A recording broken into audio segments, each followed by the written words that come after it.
What's up, guys? Thank you for joining in to the A to Z Film Room live stream for the 2023 draft. Before we get into it, make sure to follow us on all of our social medias. You can find the links to that in the description below. And it's looking like Bryce Young is going to be the first overall pick. Kind of known that for a while now. But I think, the Panthers, obviously, they gave up a significant amount of draft capital along with DJ Moore. But I think they're going to be able to get the most important position on the field solved finally and get off of this quarterback carousel that they've been on. With Bryce Young, the main thing that I think everyone has talked about to death at this point is the size. And I don't have as much of a concern about the size as it pertains to his on-field ability, but I think when it comes to durability and being able to sustain the hits throughout the process of an entire season, I think that is one thing that's pretty much the main negative or hold up for Bryce Young. But purely on the field, I think it's a no-brainer selection. And the draft really, I think, starts at number 2. The second overall pick. Mute myself here. So what I would do for the second overall pick, if I'm the Texans, is I would take a quarterback. I think that you can't go into another year with Davis Mills as your starting quarterback. And I get in theory the idea of saying let's take best player available at 2, and then get the 4th quarterback or whatever quarterback is available with the 12th pick. I understand that in theory, but in practice, they've been doing scouting work and research on all of these players for months now. They should have strong enough conviction to where they know who their guy is in this class, and they're going to get him.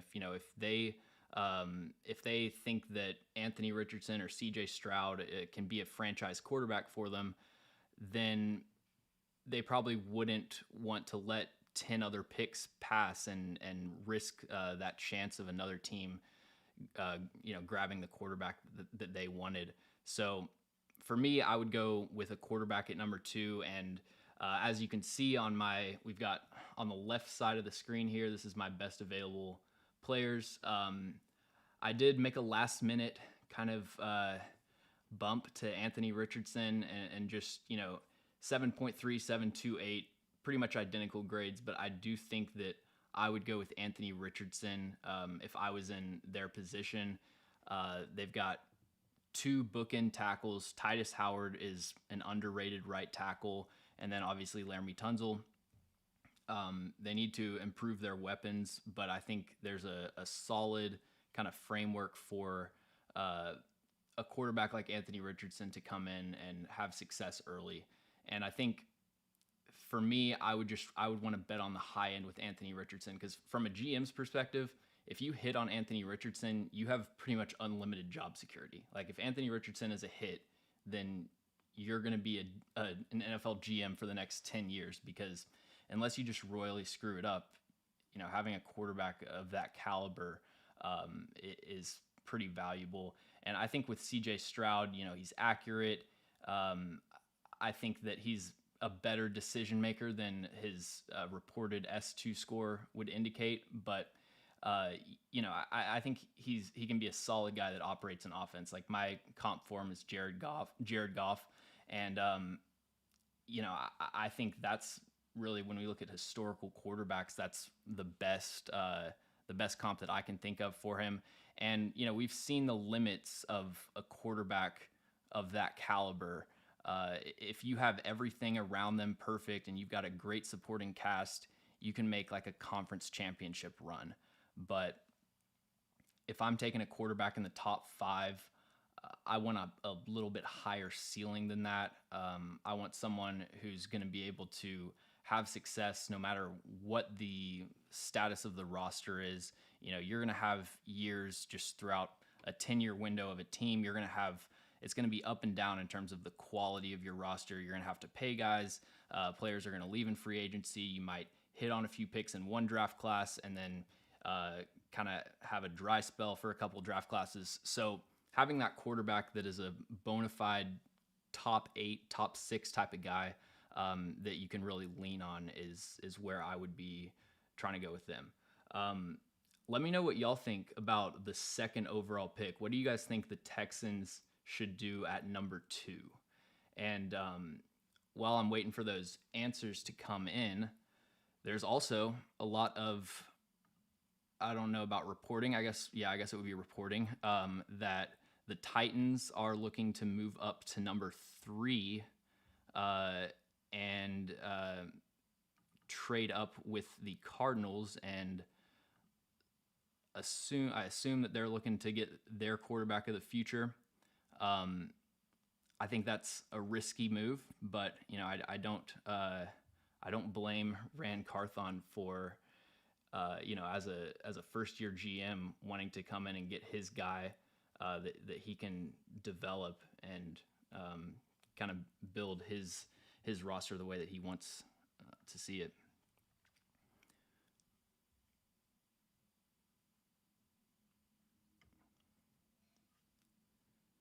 So pick should be coming in pretty soon. I think I'm going to go ahead and just put Bryce Young in my file here as the number 1 pick, and I think that's a pretty safe assumption.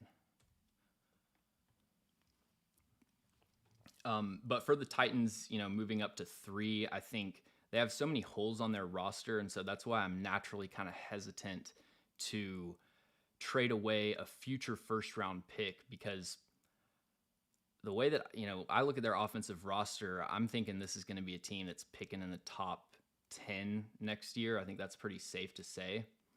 And if you're a team that's picking in the late teens, 20s every year, you can kind of be a little bit more aggressive with trading away those future firsts. But the Titans don't have a long-term answer at either tackle position. You've got one receiver in Treylon Burks, who is, I think at this point, projects as like a high-end number 2. He can definitely become a true number 1, but we haven't really seen that from him. And then outside of that, you've really got nothing at receiver.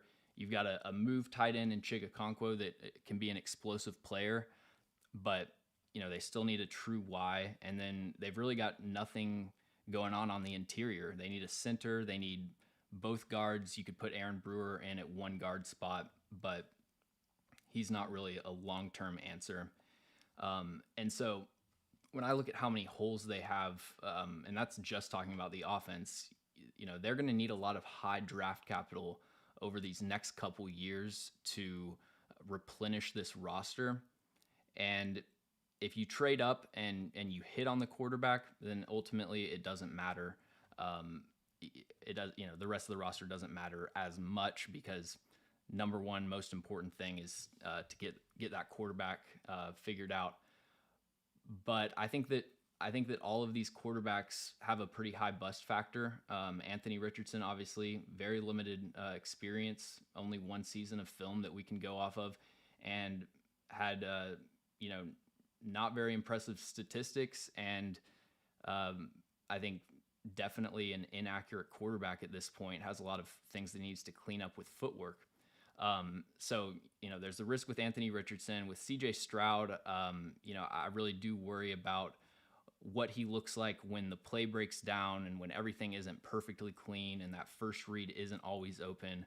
Because when he gets to the NFL, and specifically talking about the Titans, they're not going to have that talent advantage over the teams that they're playing the way that he did at Ohio State. So I think there's a risk there. Obviously, with Will Levis, there's a huge risk. You look at accuracy, decision making, the ability to escape the pocket and make plays out on the move. I don't really think he has that. So all of these quarterbacks, to me, there's massive questions. None of them are sure things. And so when you talk about mortgaging the future to get one of those guys, that's a really risky move. If there was a guy like Trevor Lawrence, Joe Burrow, obviously, you trade up to get them. But teams in those positions where they could draft one of those generational quarterback prospects, they're not usually looking to move off of those picks. So it'll be interesting to see. I mean, the rest of this draft is going to be huge for the Titans to get some more weapons, get some offensive line, get some protection, and it's a risk to give up your ability to solve those problems in the future. Just for a shot at a quarterback. Let's see here. I appreciate that, Adrian.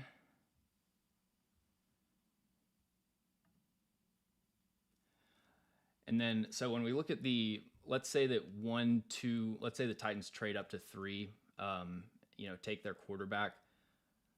I think that there's a chance if the Texans go quarterback at 2, that's really going to decide how the rest of the draft goes in terms of whether the quarterbacks fall further in the draft than we expect, or if we have like an early run. Because I think if the Texans take quarterback at 2, all of a sudden every other team in the top 15 that's needing a quarterback, their alarm bells are going off in their head. Like we need to shore up this position. And so I think the Colts are obviously a contender to take a quarterback. And you could realistically see quarterbacks go off the board 1, 2, 3, 4. But I think you could also see Anthony Richardson fall to the mid-teens if the Texans ended up passing. Let's say the Cardinals stayed put, took like Will Anderson or something. You could easily see these quarterbacks a couple of these quarterbacks fall into the teens. Will Levis to the Colts seems like a pretty good fit. Seems like the Colts definitely have interest in Will Levis, and I think he's someone that Frank Reich would like to have in his offense. And then the Seahawks are a very interesting team here. Do they go Jalen Carter? I've heard a lot of people that are kind of in the know say that the Seahawks would maybe not be as interested in Jalen Carter. They value football character and wanting to get a sure thing off the field. But he would address an immediate need. He's the clear best defensive tackle in the class. I don't think there's anyone that I would be wanting to go with their next pick. And so taking Jalen Carter at 5, and then with their second first rounder, you can go and get one of these edge rushers. There's a ton of edge rushers that are going to have late first, early second round grades. That's what I did in my mock draft. And I think that's what I think they should do. But if they have off-field concerns with Jalen Carter, I understand them passing on him. As far as the Lions, I think with Jeff Okudah being traded, it's pretty clear that they're going to go cornerback here. There's a good chance that they're going to have their pick of the first cornerback off the board. And it seems like Devin Witherspoon is their guy if they decide to go cornerback.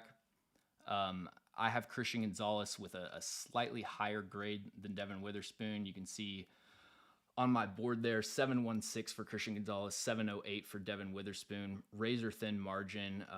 What puts Christian Gonzalez just a little bit ahead of Witherspoon is that premium size speed combination. With Witherspoon, he is 180 pounds. That's a lot smaller than you want to see for a true outside corner. And I think that can play into his, physicality, strength at the catch point, just overall play strength, but also, size just makes it easier to stay healthy. So I would probably lean Christian Gonzalez, but I don't think that they can really go in a wrong direction. I think either one would be a slam dunk pick. And then the Raiders, I kind of like these quarterbacks, especially with the 7th overall pick. I would like someone like Will Levis, Anthony Richardson, if he was available.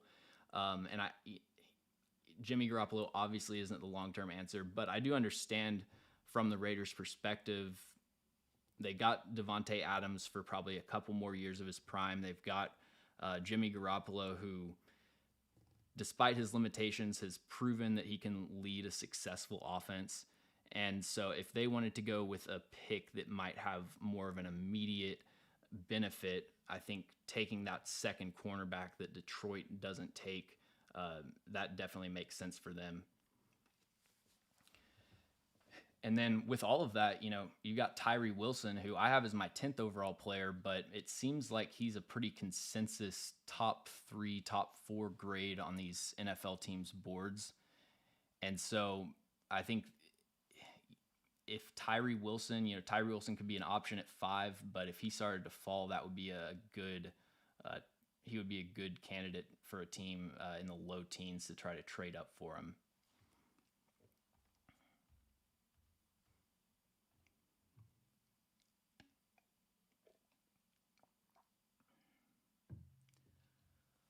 All right, Roger Goodell is standing up on the board, welcoming us to the draft.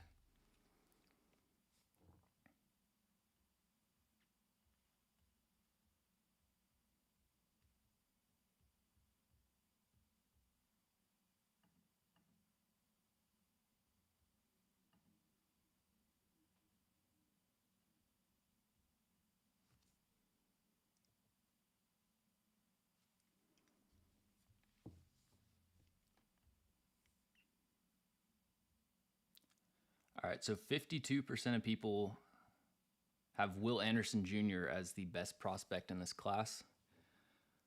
Anderson is 6th on my big board. And I do think there's differences between Will Anderson and, Will Anderson, Tyree Wilson versus Aiden Hutchinson, Trayvon Walker last year. I think there's a lot of similarities and kind of the dynamic that you have with the edge class, although I do think they're different players. But Will Anderson is, similar to Aiden Hutchinson, kind of that very high floor, slightly limited ceiling type of player. Will Anderson can develop into a 10, 12 sack a year type of guy. So I think absolutely a prospect that's worth a top 5 pick. I don't know that I ever see him being a top 5 edge rusher in the NFL, though. He doesn't really have the bend at the top of the rush and, the fully developed pass rushing move set. But I think he's an elite run defender. And for a team that just needs like a B plus player at a really important position, he's a no-brainer selection, very similar to Aiden Hutchinson last year. And then when you compare Trayvon Walker and Tyree Wilson, they're similar in the sense that they have, those elite high-end traits. Tyree Wilson has 36-inch arms, which is almost unheard of. But there are some differences. Trayvon Walker was much more of a project than Tyree Wilson. He's basically the dream build for an edge rusher in terms of size, length, explosiveness, bend, but he just had no experience rushing the passer.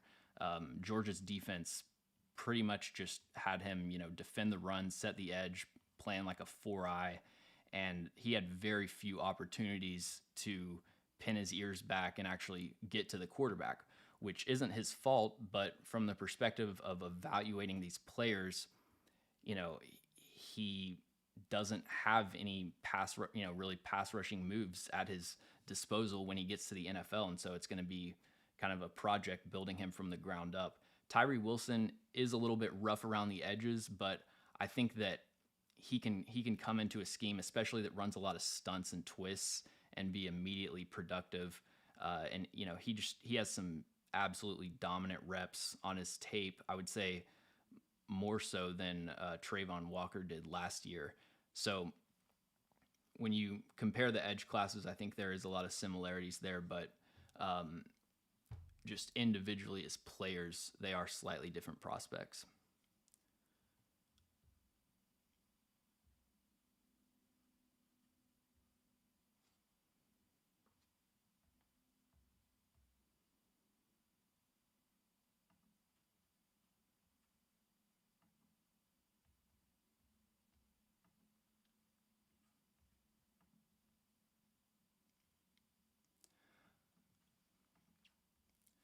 Let me know in the chat. Let me know what team you root for and what player you want your team to pick in the first round. I'm sure we're gonna have a lot of Titans fans here, so I'm interested to see what Titans fans how they're feeling about what option they're gonna go with at the third pick. It seems like if the Titans trade up to 3, it's pretty much gonna be CJ Stroud. That's what there hasn't been any really Anthony Richardson talk connected to that trade, which is earlier in the draft process. That's what I thought they would be looking to trade up for, just because he kind of seems like more of the player that you want to go up and get. CJ Stroud to me is more like you take him if he's there and it's a solid pick.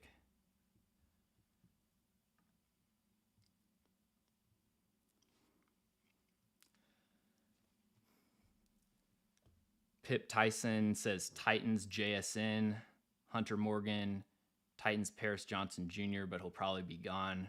Lucas, Titans, and please give me Paris Johnson Jr. or Skoronski. Yeah, so Paris Johnson Jr. is my 5th ranked player.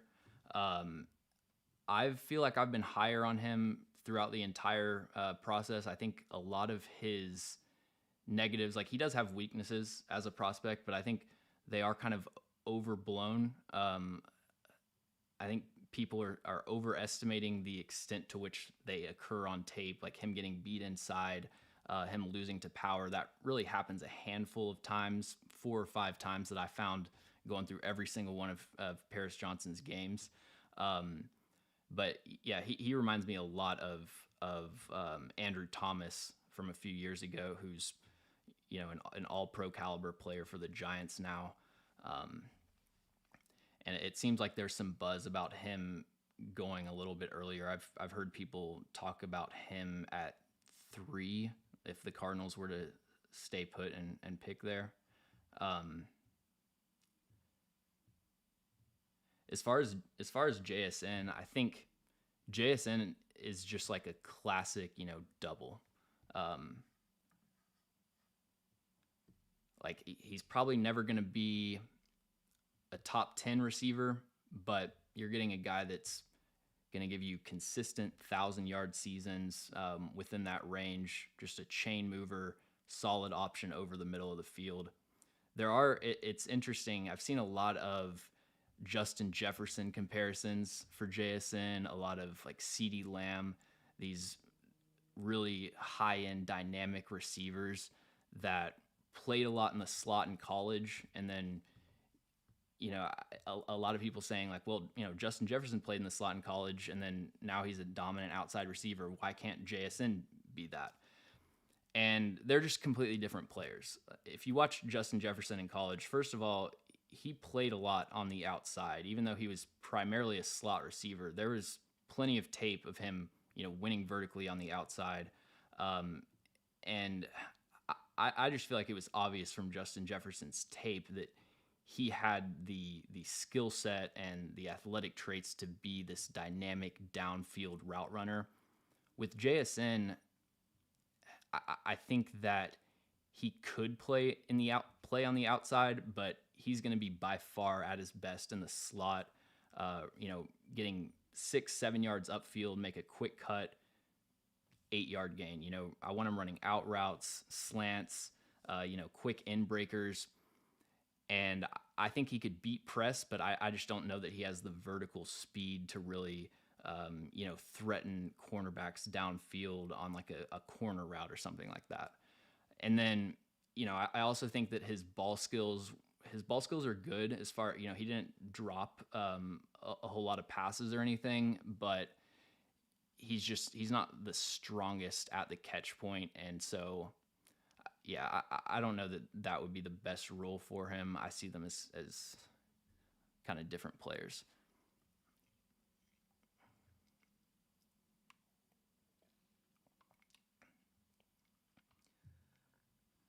Lucas asks, do you think Malik is being traded today if we pick a quarterback? Heard some rumors about him going to Seattle.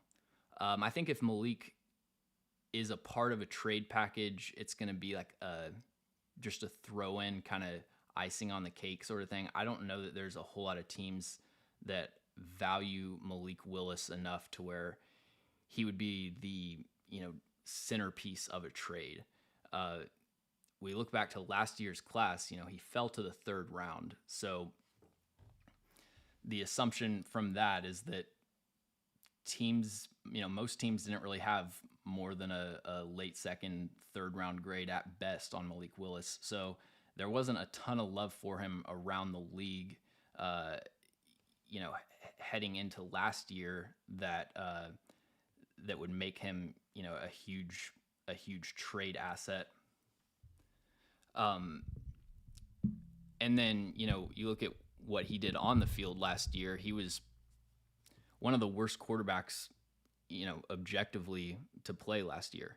And I think there's reason to expect some development, some improvement, but yeah, I don't know that a team is really going to be itching to trade for Malik Willis. So it would probably just be kind of a throw in on top of, whatever the other compensation was going to be.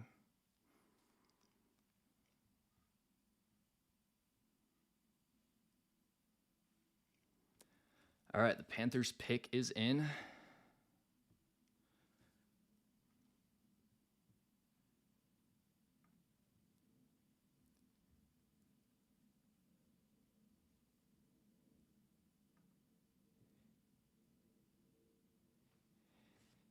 And I guess, we can start talking about Bryce Young since it's probably what the pick is going to be. Bryce Young, I think, is the best decision maker of any quarterback in this class.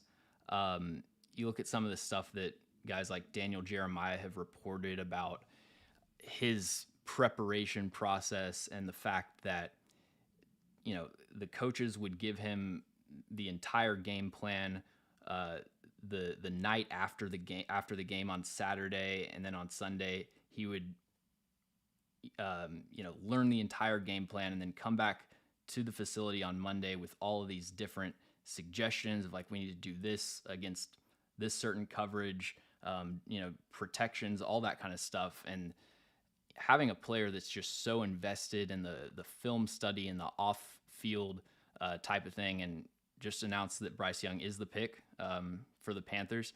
Having a player that's so invested off the field and just from a mental aspect, is so good about his preparation. That is the one thing that I think puts Bryce Young ahead of any of these other quarterbacks. Not to say that they don't have that. It's just that it's confirmed that Bryce Young is that type of player. When you look on the field, he has a good, not great arm, pretty solid accuracy, doesn't have elite athleticism, but he can make stuff happen on the move. You can get him on some designed runs. He's not going to be a guy that you just run like QB power with, but a read option every now and then to pick up some easy yards. He can do that. He's really comfortable. He's the same player, whether he's in a clean pocket, perfectly protected, everything's on schedule, going according to plan, or when he has to break out of the pocket and, make stuff happen on the fly. He has the decision making and the accuracy. Really, there's no fall off, no matter what sort of situation on the field he's in. So I think this is a really good pick for the Panthers. I'm going to give it a B-. And he's my number one overall player. They traded up for him.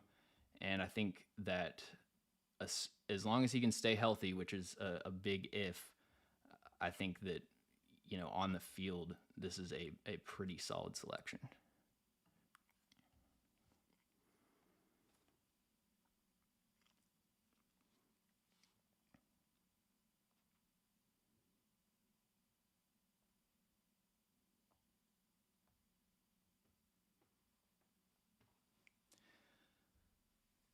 All right, so number 2, this is where the draft really gets interesting.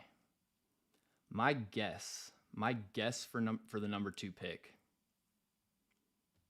I think the Texans go CJ Stroud.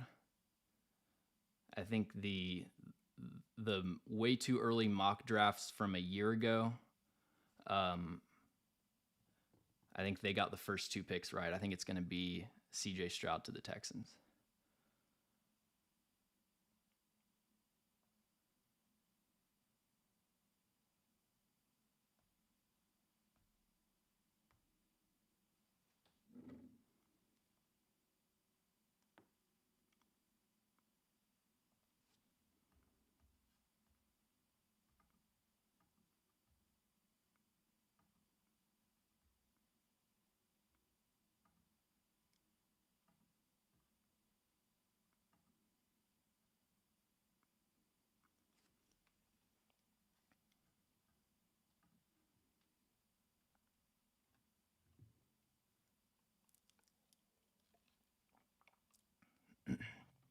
Kyle says, I'm just glad he's not going to be in the AFC. I feel you. Like, the AFC South has a chance to get really interesting, and have outside of Trevor Lawrence, have 3 new quarterbacks this year if everything kind of falls into place that way. You could have Will Levis for the Colts, CJ Stroud to the Texans, Anthony Richardson to the Titans, plus Trevor Lawrence, really just like changing the dynamic of the AFC South overnight. Pip Tyson asks, Stroud under pressure being bad, overblown, or not? I think that it is being a tad bit overblown with the all the S2 test kind of thing. When I watched his film, he was one of the worst quarterbacks in college football last year under pressure. Of any quarterback in this class, he had the highest difference between his PFF passing grade from a clean pocket and under pressure. So, like, from a clean pocket, the ball's coming out on time. He's hitting his back foot, getting it out to usually an open receiver. When he's under pressure, I think that the decision-making kind of drops off a little bit. And something that I haven't seen a lot of people talk about, one of my main concerns with him under pressure, is that's where you really see the limits to his arm talent. When he's outside of the pocket and he's having to just put an extra little bit of juice on that throw to get it over a linebacker or something, you see the velocity isn't quite there. The ball placement isn't exactly there. So I do worry about him under pressure, and I think the fact that everything he was doing at Ohio State, he had the clean protection, great receiving core. I think there's a chance that when he gets to the NFL and he's in a worse situation, that you could kind of see his struggles under pressure a little bit more magnified. The Georgia game is a data point in the opposite direction, but to me, that's really all it is. I'm not going to change my evaluation off of one game.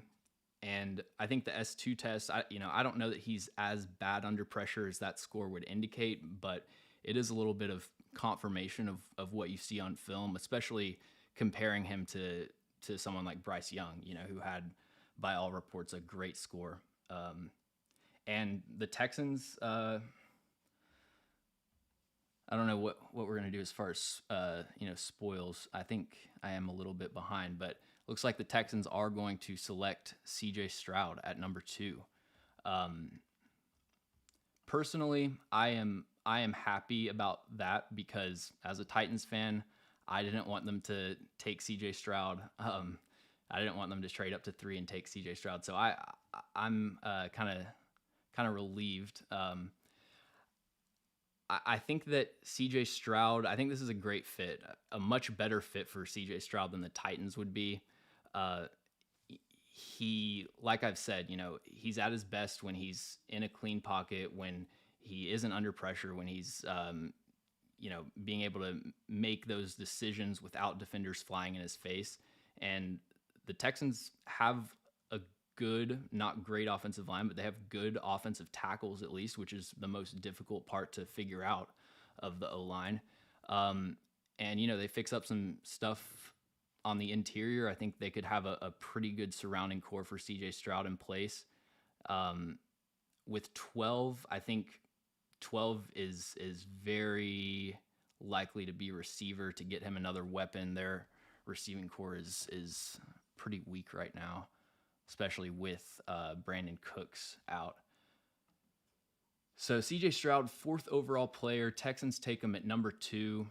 The way I'm doing these grades, these draft grades, a C to me is just an average pick. So some of these are going to seem kind of lower, like I'm being harsh, but just wanted to make an A or an A plus really stand out. So I'm going to go C for the Texans. I think much better pick than taking like Will Anderson or something. I think, they just had to get some sort of answer at quarterback, something that they could, kind of believe in and develop around, get some hype and excitement for this franchise and a building block for them offensively. So I'm going C there.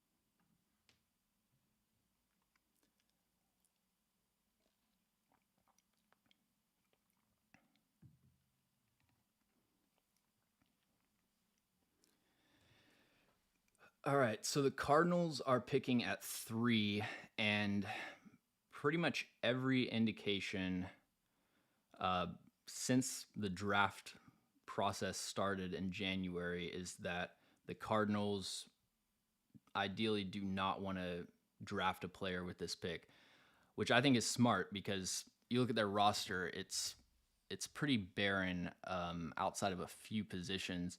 So they're in a spot where they need to just acquire talent and get starting caliber players on their roster to fill spots. So I think it makes sense that they're wanting to trade down from 3.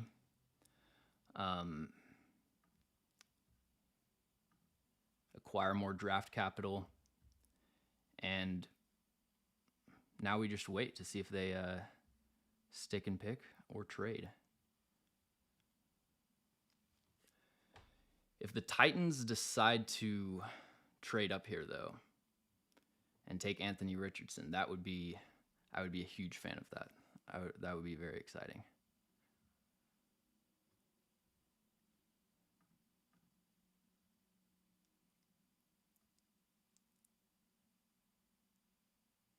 Thank you, Patrick. I appreciate that. Do you think the Titans will go O-line with their first-round pick? Since Dillard is here now, there are no really elite interior O-linemen in this draft. I could see us going wide receiver or even defense. I think I wouldn't let Andre Dillard, if I was Rand Carthon, I wouldn't let Andre Dillard being on the team prevent me from taking a left tackle that I thought could be a franchise player, like Paris Johnson Jr. Ooh, the Cardinals are trading with the Texans at number 3. So Houston is back on the clock to get a second pick. What are we thinking here? So probably Tyree Wilson. That would be my guess. Tyree Wilson or Will Anderson.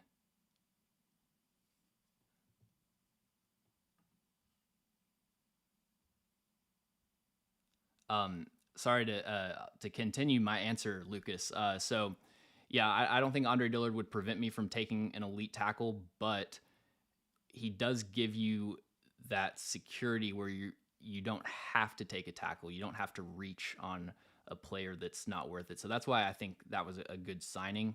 But I think if Paris Johnson Jr. was there at 11 and they had a high grade on him, I think he would absolutely be in play. Receiver, yeah, maybe the Texans are taking Richardson just to prevent anyone from getting a quarterback.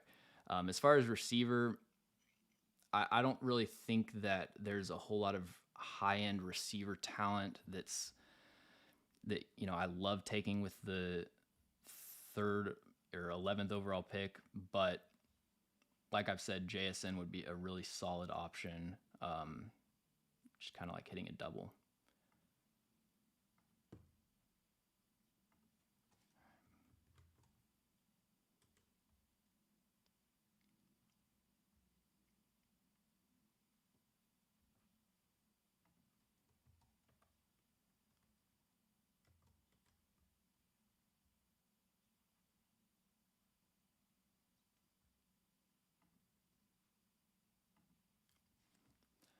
Texans pick is in. Colin Vaughn asks, do you not have to change the offense to fit Richardson, though? I don't think that you do. I think, well, it's interesting because we don't exactly know what the Titans' offense is or what their ideal offense is to know what they would be changing it from. But if we assume that the Titans are planning on going with the same kind of like Shanahan offense that they've had for the past 4 years, basically since LaFleur was there, where it's a lot of play action, a lot of attacking the middle of the field. Anthony Richardson was comfortable with that in college, and I think that he could actually be a much more dynamic threat on those play action bootlegs than Ryan Tannehill, because that threat of Anthony Richardson, escaping the pocket is real. And so you're going to have, when you're rolling out, running like a play action bootleg, and you've got these route concepts developing over the side of the field that you're rolling out to, you've got that extra defender, and he has to make a decision about whether he wants to flash up and pressure the quarterback or whether he wants to drop back into coverage. And with Anthony Richardson, being such an elite rushing threat, those players are going to be a lot more willing to just, go up and try to tackle him. And so there's going to be one less defender downfield. So I actually think the scheme fit there for a lot of the stuff they want to do works pretty well. And I think he operates from the shotgun. All right, so Will Anderson at number 3 to the Texans. That's a really good pick. I mean, Will Anderson was the best player in college football, best defender in college football 2 years ago, and had a drop off in production last season, but it wasn't as much really his fault. He was more being asked to play a more run defense heavy role, and there weren't really as many times that he had true pass rushing reps where he could just pin his ears back and rush the quarterback. And I think if you get him in a scheme where you're just having him really, really try to perfect his pass rushing plan, I think that he can be a lot more productive in terms of pass rushing than he was even in college. And then as a run defender, he's an immediate upgrade. The way that he engages with blocks, so powerful. And I think this is a great haul, I think, for the Texans. I'm not as big on the CJ Stroud pick, although I think he can have success there. And I think that Will Anderson is going to be a building block for their defense I hate when people say he's going to be a starter for 10 years, but he really is that kind of player. They got Jonathan Grinnard, Jerry Hughes, not a lot of proven number one options as pass rushers. And so I think if Will Anderson can develop into that number one guy, then they've got a pretty solid young core that they're building defensively. So for the grade for Will Anderson, I'm actually going to go B. Yeah, I'm going to go B. I think that's a really solid pick. I think he fits what they want to do schematically.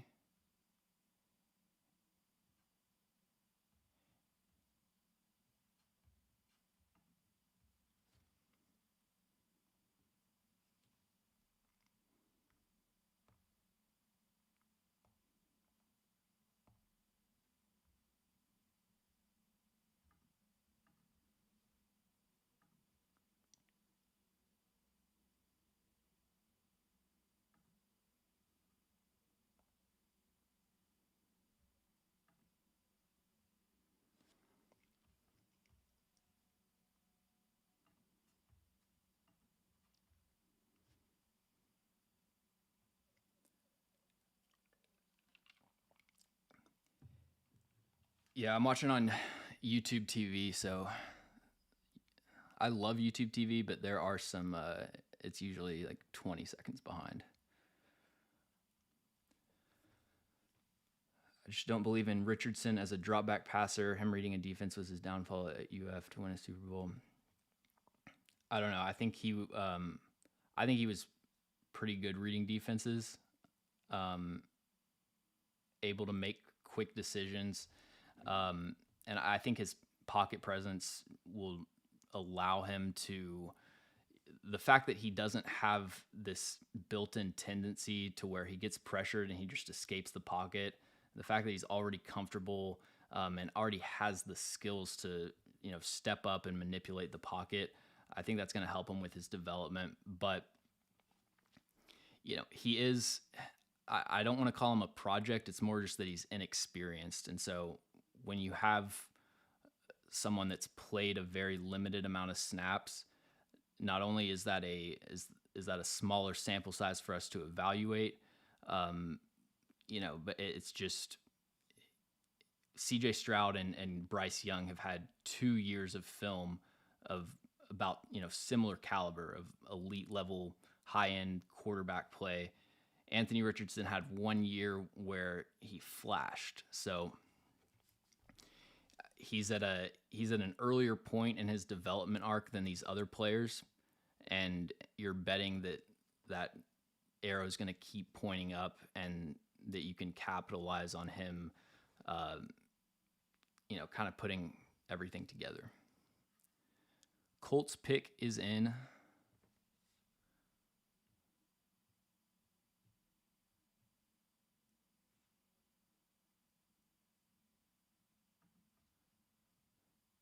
So are we thinking? I'm thinking Will Levis here for the Colts, probably.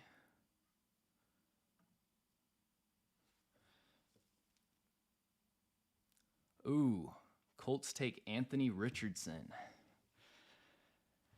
Oh man, everything is setting up for a terrible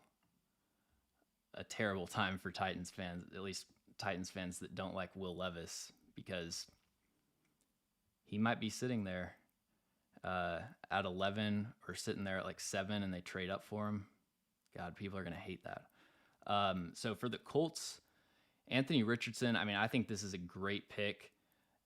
They had to take a quarterback. That was, I think, a no-brainer heading into this draft class. You've got the front office and coaches there that are kind of on the hot seat. And so this is a swing for the fences with Anthony Richardson. They've got a good, not great offensive line. I like what they have in Bernard Raymond, and so I think he'll have that requisite level of protection and weapons with Michael Pittman Jr. To where he's not going to be a quarterback that's getting thrown in a situation that's just awful, and it's like we can't even give him a fair evaluation. So I think that's a plus, and I think that he's a player, like, as a Titans fan, that I'm not excited to have to play twice a year. But I think that's a great pick. I'm gonna go A- for the Colts there.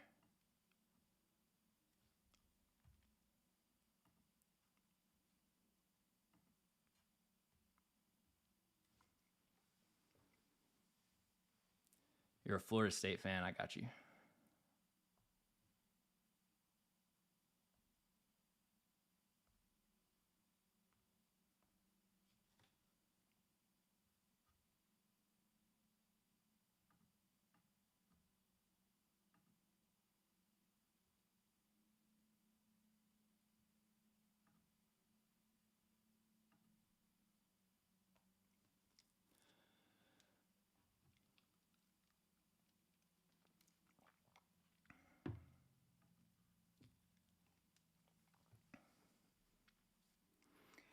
What do you think the Titans should do at this point? Stay put, move up, or move down? I think the Titans, I've said this all along, the Titans are a team that needs to be in trade down mode as much as possible.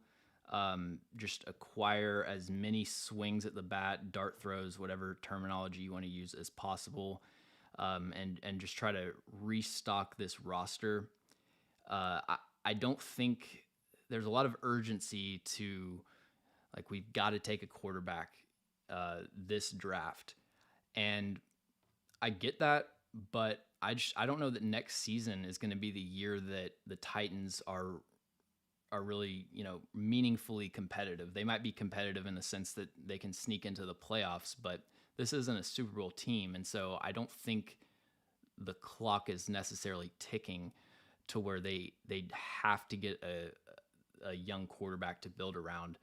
I think if you wanted to try to improve other parts of the roster and just stick with Tannehill for another year, I honestly don't think that's the worst thing in the world in terms of long term, trying to build a sustainable Super Bowl contending roster.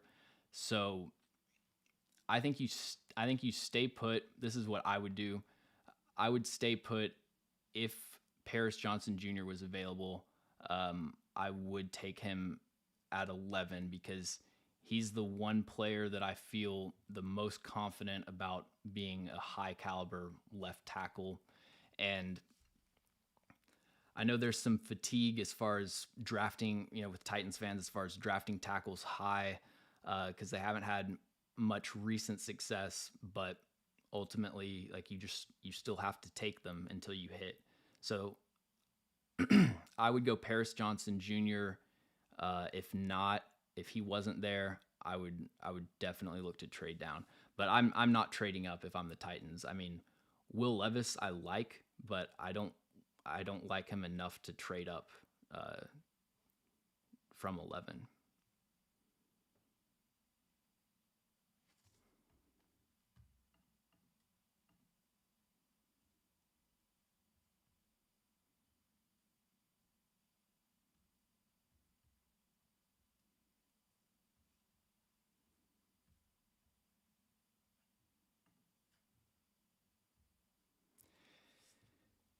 AFC South just got tough. Within 5 minutes, the Titans now have the worst quarterback of the division. I don't know that I would say that. I think I would still, like, week one, I would still project Ryan Tannehill to be the second best quarterback in the division.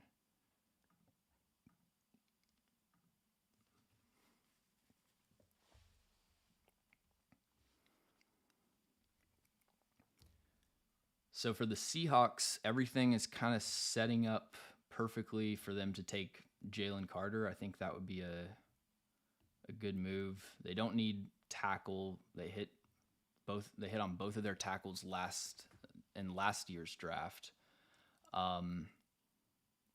They could be a sneaky team to take Will Levis, but I don't know that. For the Seahawks, I would be going for more upside if I was going to take a quarterback in this class.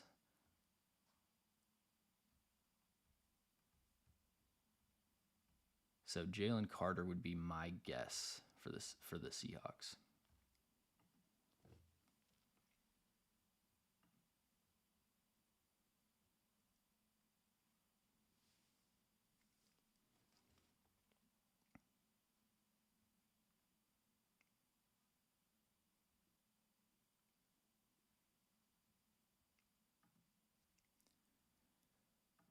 So the most likely Levis landing spots at this point,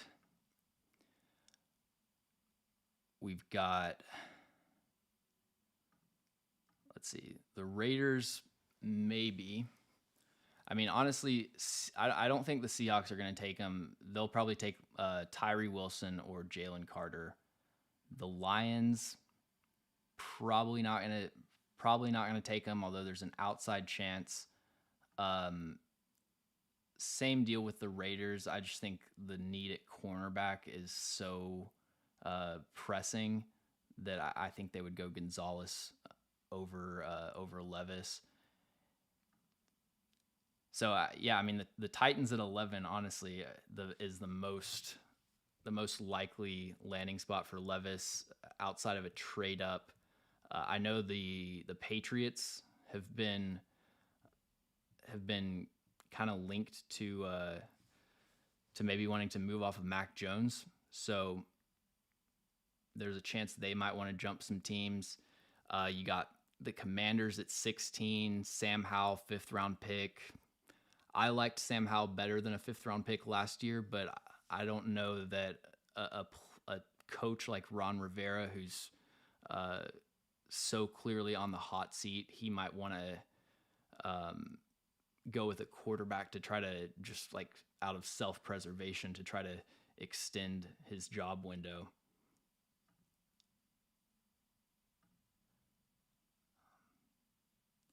Are you done with Malik Willis, or is there still hope? Um, I wouldn't be done with him. Like, I wouldn't cut him, but I think the chances of him, developing into a starting caliber quarterback just from what we've seen are pretty slim. His inability to throw over the middle of the field was just jarring last year. I mean, the Titans would dial up the most basic concepts like play action bang, which is kind of their bread and butter. It's just a play fake, and then you've got one receiver running kind of a skinny dig route about 10 to 12 yards, and the play action pulls the linebackers up to the line of scrimmage. You've got a wide open window to hit that bang route, and he would just sit there and hold on to the ball, and that kind of stuff just really worries me with Malik Willis. All right, so the Seahawks are taking Devin Witherspoon at 5. Wow. Okay, so if we look at the Seahawks roster, obviously they've got the Seahawks have obviously Tariq Woolen, 5th-round pick last year, that's looking like a huge hit. So right cornerback is locked down. They've got Kobe Bryant, more of a nickel player, kind of lower ceiling. So they don't really have any true answers for that second cornerback spot. And so they go Devin Witherspoon, who is had the best film, I think, of any cornerback in this class. And you could make the case that his 2022 season was the best year for any college cornerback since they've started recording like advanced stats for that position. The other players you would be comparing him to would be Derek Stingley's freshman year, which was dominant. But I mean, he allowed 206 yards.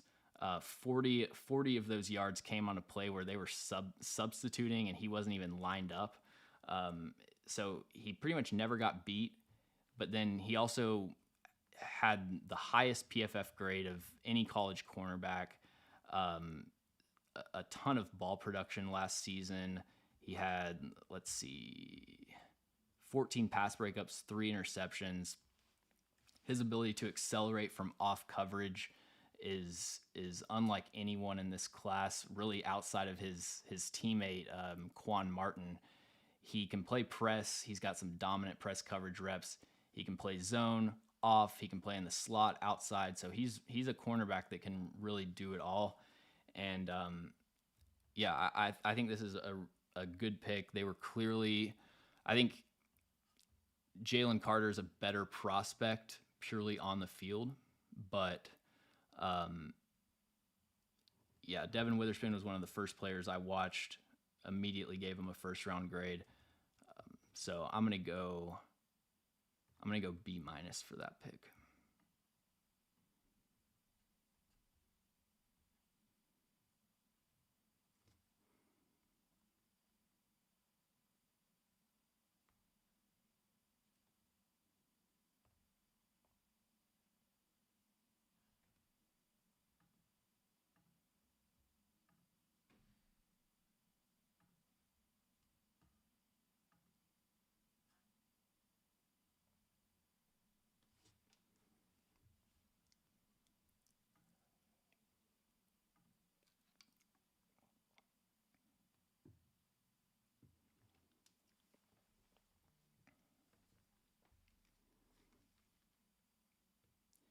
Yeah, and Donovan says I need to see that the game has slowed down for Malik because he has all the tools.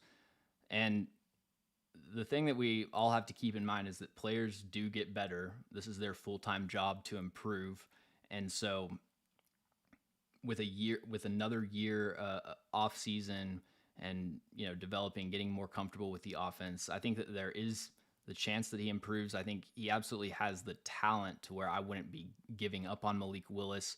I would keep him on the roster, but I think that he needs to. I think he needs to be at least the second quarterback heading into next year, which he is with Ryan Tannehill. Okay, so let's see. Cardinals are trading up. The Cardinals are trading back up to 6 with the Lions. So yeah, it was reported that the Lions were really high on Devin Witherspoon. I saw a lot of people saying that he was their guy. And so I guess they weren't as high on Christian Gonzalez. Devin Witherspoon goes off the board, and they move back with Arizona.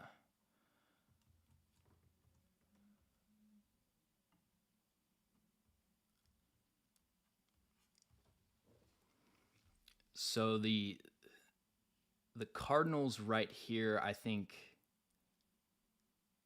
again, like I said with the Seahawks, it would be a Tyree Wilson or Jalen Carter team most likely.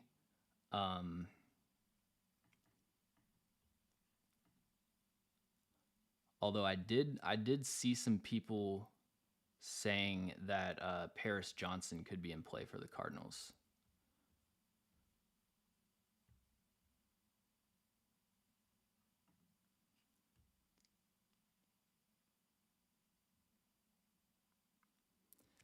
Yeah, I don't know that Will Levis would be the pick here.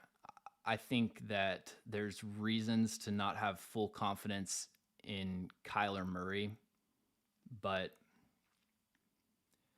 I don't know. I think that the chances of Will Levis being better than Kyler Murray are not that great.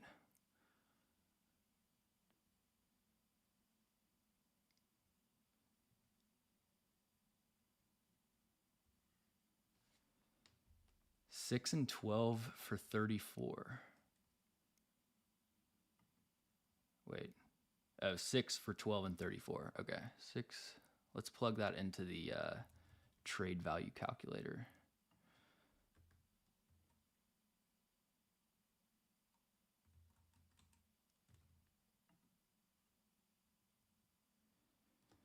Yeah, so according to the Jimmy Johnson chart, that's a pretty even trade. The Cardinals ended up giving a little bit more, but that's usually the case when you're trading up in the first round.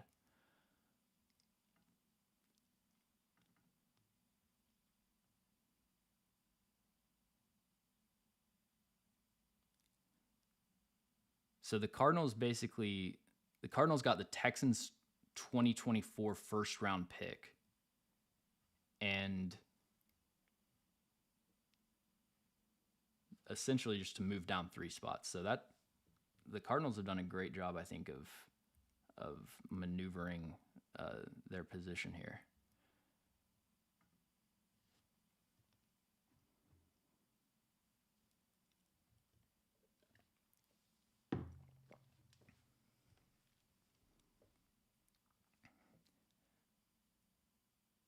Cardinals war room is clapping and hugging, so they are obviously very happy. I'm going to guess that they got the top guy on their board.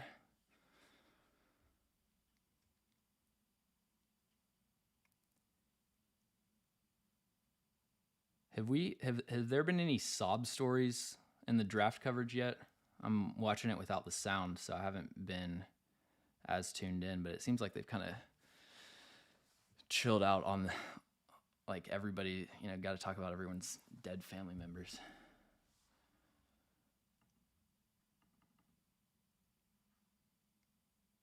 And the Cardinals take Paris Johnson Jr. Okay. So let's pull up their depth chart here. They've got DJ Humphries and Kelvin Beachum at the tackle spots. I wonder if Paris Johnson, it would make sense that he would probably play guard year one, unless they were going to move off of one of those guys, because those are both pretty solid starters.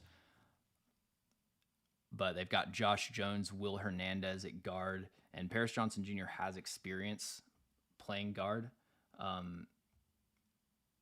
So yeah, he gives you that versatility to where he can play, I think, 4 positions along the offensive line. Paris Johnson Jr. has been, in my opinion, one of the most underrated first-round guys in this class. 36-inch arms for an offensive tackle is just incredible. He didn't do any testing outside of the broad jump, but if he would have tested, I think he would have kind of set the combine on fire. If you try a speed rush on Paris Johnson, he pretty much just shuts that down 100% of the time. His foot quickness, smooth pass sets, just so consistent protecting the outside shoulder. As a run blocker, he can be, I think, a dominant run blocker in either kind of running scheme. He's great in zone, obviously has the movement skills, but in gap, just one-on-one duo down blocks, he creates as much displacement as I've seen from an offensive tackle. A lot of times in these gap-heavy schemes, you just don't see as much dominant run blocking, but with Paris Johnson, he's putting guys on the ground consistently. And one thing I like about him is that he plays through the whistle. He's always looking to finish blocks. And so he was my offensive tackle 1 by a pretty comfortable margin. And this isn't the most pressing need for the Cardinals, but I really like the philosophy of just taking best player available at valuable positions. Even if next year you might not need a tackle, in a couple years you probably will, and you're going to have Paris Johnson sitting right there, ready to go. And so I'm going to give this pick a B. I think it's a really forward-thinking kind of long-term move. Not overemphasizing trying to solve these immediate needs. So I like the philosophy there. And it's just making Will Levis to the Titans an even more realistic possibility, which I'm sure everyone is excited about.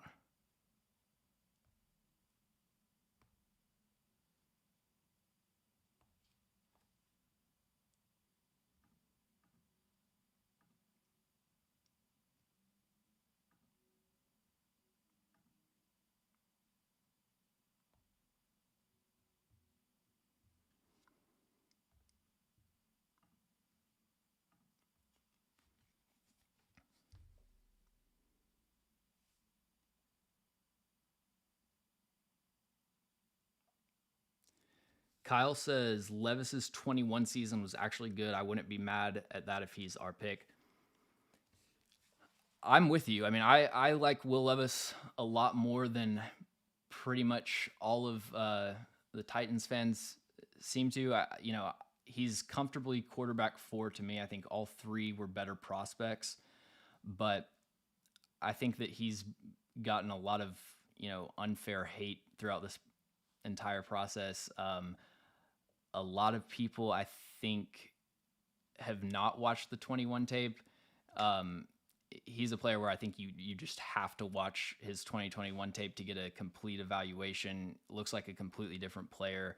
The situation that he was in 2021 compared to 22, he had a better coaching staff, way better weapons, much better protection. They lost a lot of guys to the NFL this year, and compare him to someone like C.J. Stroud. I don't know if there's a single player on Kentucky's offense that would have started for Ohio State. That freshman receiver probably would have gotten some playing time, but they were just working with completely different sets of weapons. And so you combine that with the foot injury that he was playing through, I think it's understandable why there was that drop off in play. But for a franchise quarterback, you want someone that's going to be able to elevate the surrounding core and kind of will their team to wins, and he wasn't really able to do that. So I understand the hesitancy, and I'm not the biggest Will Levis fan, but I see some people say like he shouldn't even be a first round pick. That's wild to me. But yeah, I think at 11, that could actually, I would be okay with that option for the Titans, but I know that Titans fans at large would not be that excited about that. So the Raiders pick is in. I think this has got to be a Christian Gonzalez spot. He is my number one cornerback. You look at the Raiders cornerback depth chart.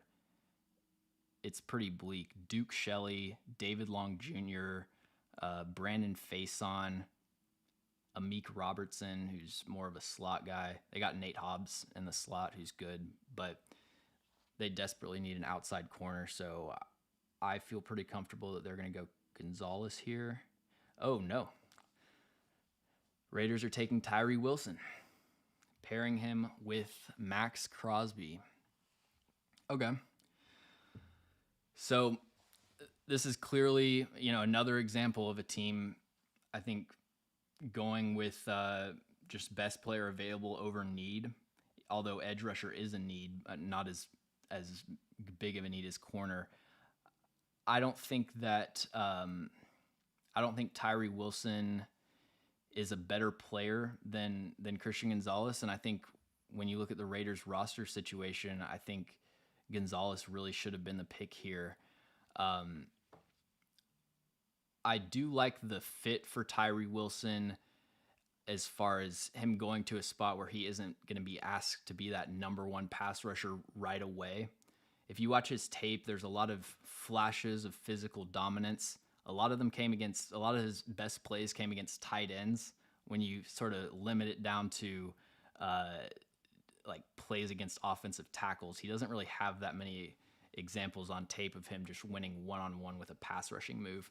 And so I think he does need some time. I think he can be immediately productive, but he does need some time to develop his move set into being that true number one guy. So I like the fit. I wish that they would have gone with Christian Gonzalez. I think that would have been the better pick, but I still think that this is a good spot for Tyree Wilson. So I'm gonna go C. I think talented player, but not necessarily the direction that I would have gone.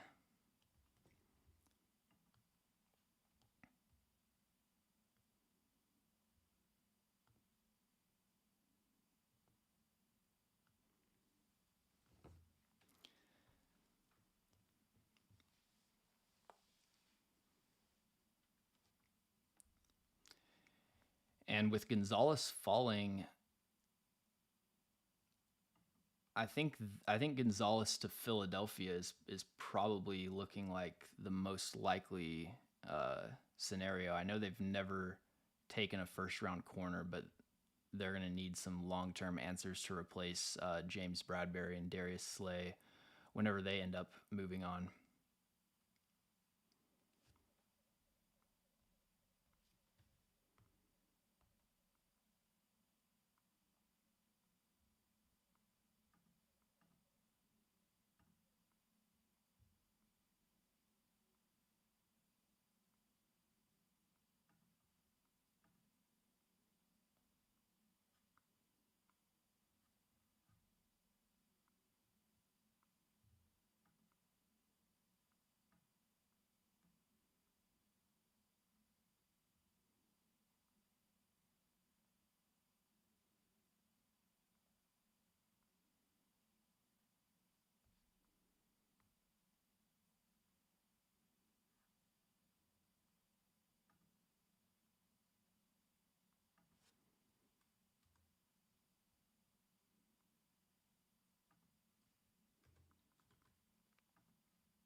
How far does Jalen Carter fall? I think the floor for Jalen Carter is the Eagles. That seems to be what the consensus is, and Drew Rosenhaus and their whole team seems pretty confident that he's not getting outside of the top 10.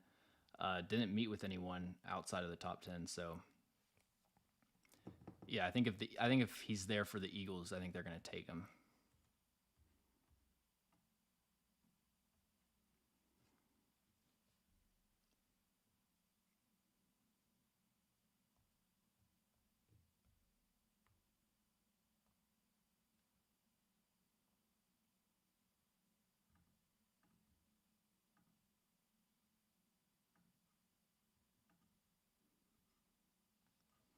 There we go.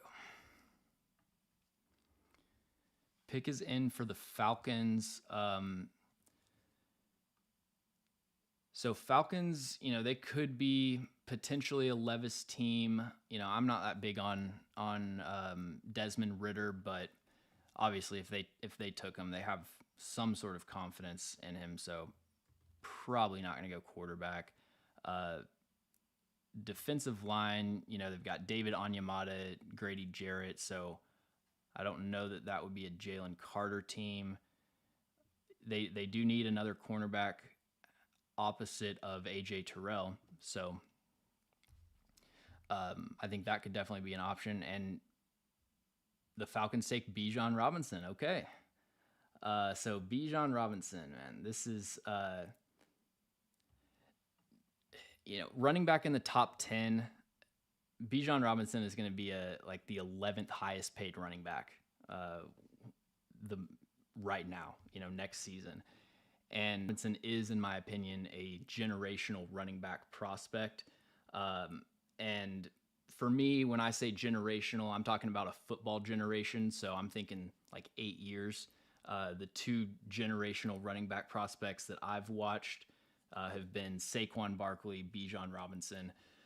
I think Robinson is a little bit better of a prospect than Barkley because I think his vision is significantly better.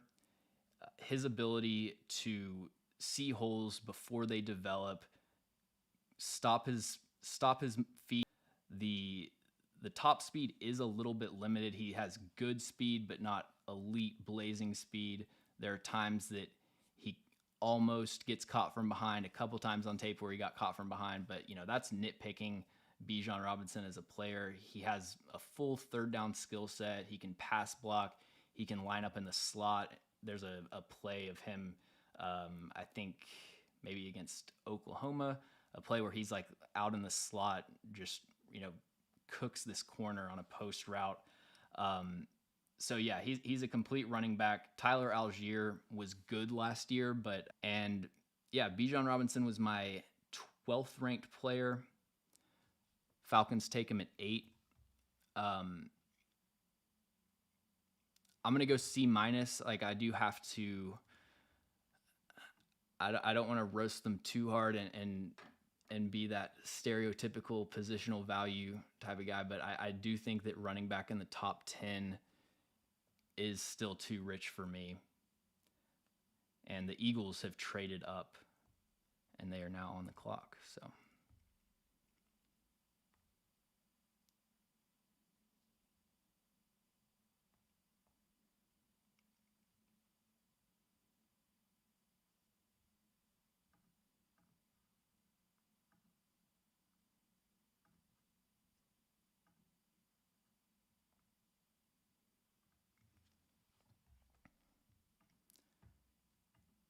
how do y'all feel about Bijan Robinson at 8?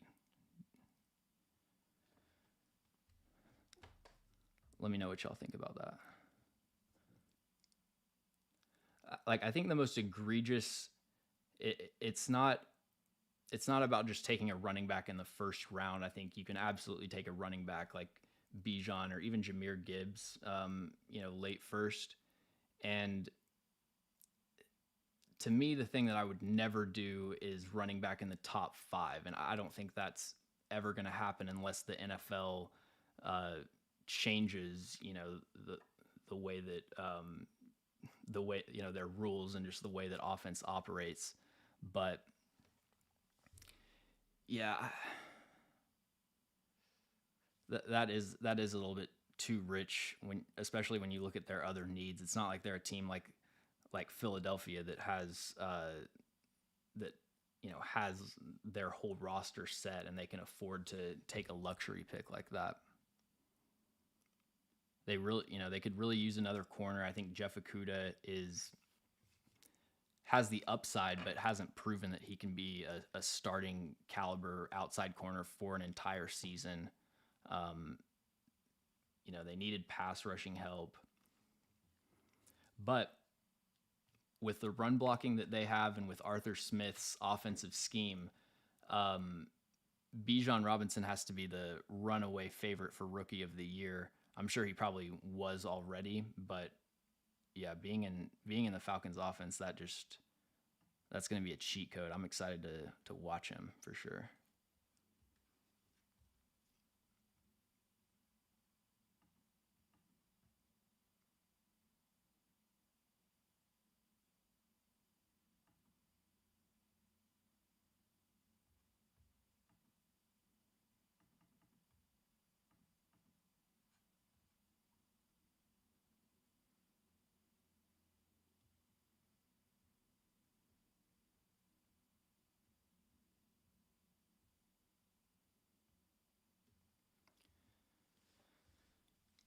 Could you see a Levis spiral if the Titans don't take him?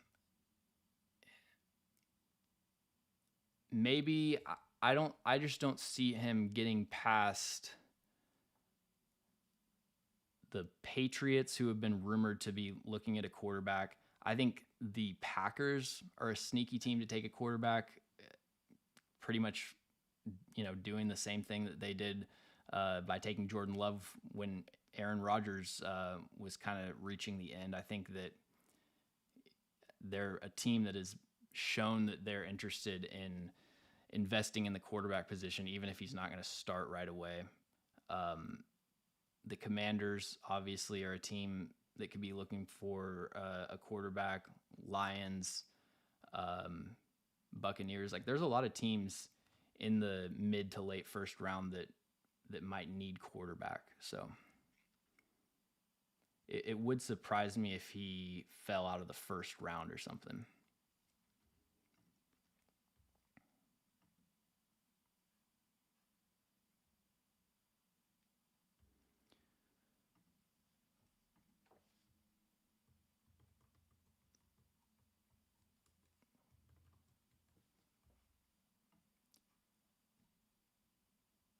So I'm assuming that the Eagles are going to take Jalen Carter here. That's what seems most likely.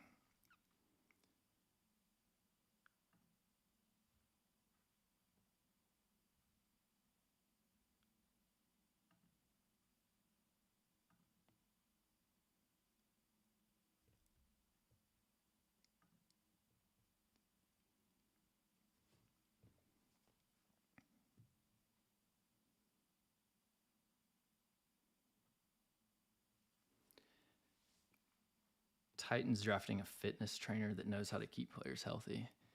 Yeah, they need to find someone that can fix all these soft tissue guys. Get Christian Fulton's hamstrings tightened up a little bit.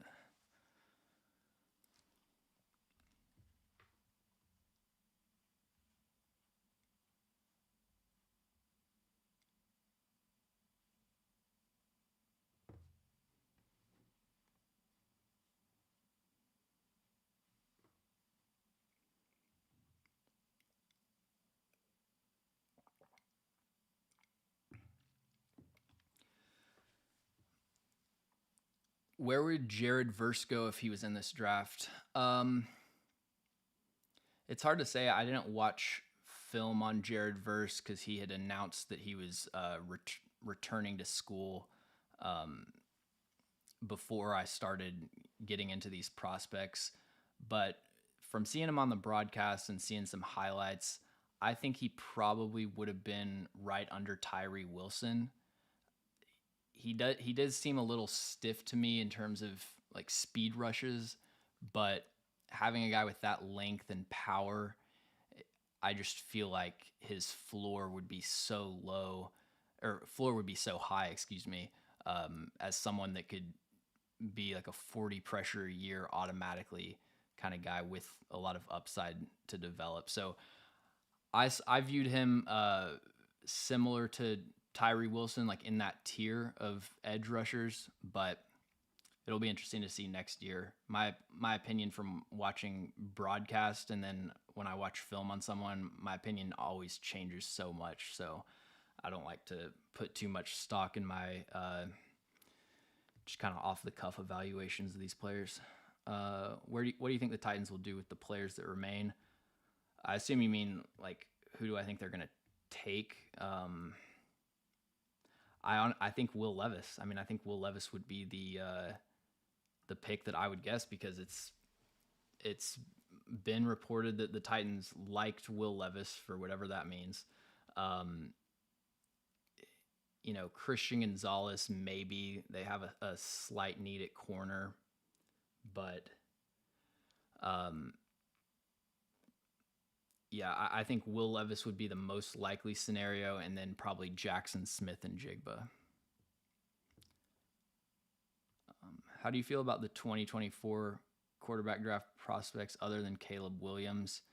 I haven't really watched film on those guys to give a certain evaluation. I do really like Drake May just from what I saw watching Josh Downs. But I get tunnel vision when I'm watching these players, and I don't really do a whole lot of like in-depth evaluation of players that aren't on my list for this class. So the Eagles take Jalen Carter. Okay, that's a great pick. I mean, the Eagles have basically the best situation for Jalen Carter to not only develop but to limit his distractions, and they have those tone setters in the building that I think this is his best situation to kind of keep his head on his shoulders straight. As far as on the field, I'm a huge fan of Milton Williams, who was a mid-round pick a couple years ago, but he had a great underrated season last year. You've got Fletcher Cox for this year, but probably going to be his last season. And then Jordan Davis is the nose tackle. So they've got a solid rotation there. And then you add Jalen Carter to just be that dominant 3 technique and really tie everything together. On the field, Jalen Carter is the best prospect in this class. He was my number 1 player until the off the field stuff came to light. And, I kind of like put him in timeout at number 2. But just as far as pure talent and the value of the position, having a 3 technique like Jalen Carter with the elite combination of size and length, just explosive off the snap. He's got a good amount of moves that he's comfortable using as a pass rusher. He has versatility to play at any spot on the line of scrimmage. They would line him up at like a 5 technique and just have him work offensive tackles. The statistics with him aren't necessarily there. If you look at traditional stats, only 7 sacks in the last 2 years.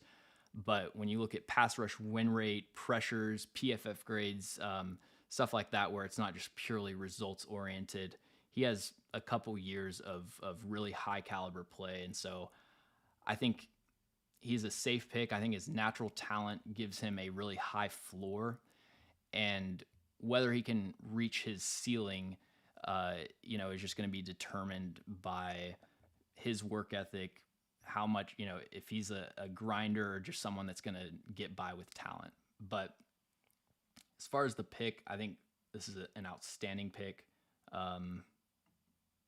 My number 2 player with the 9th pick, that's an A+. I got to give him an A+.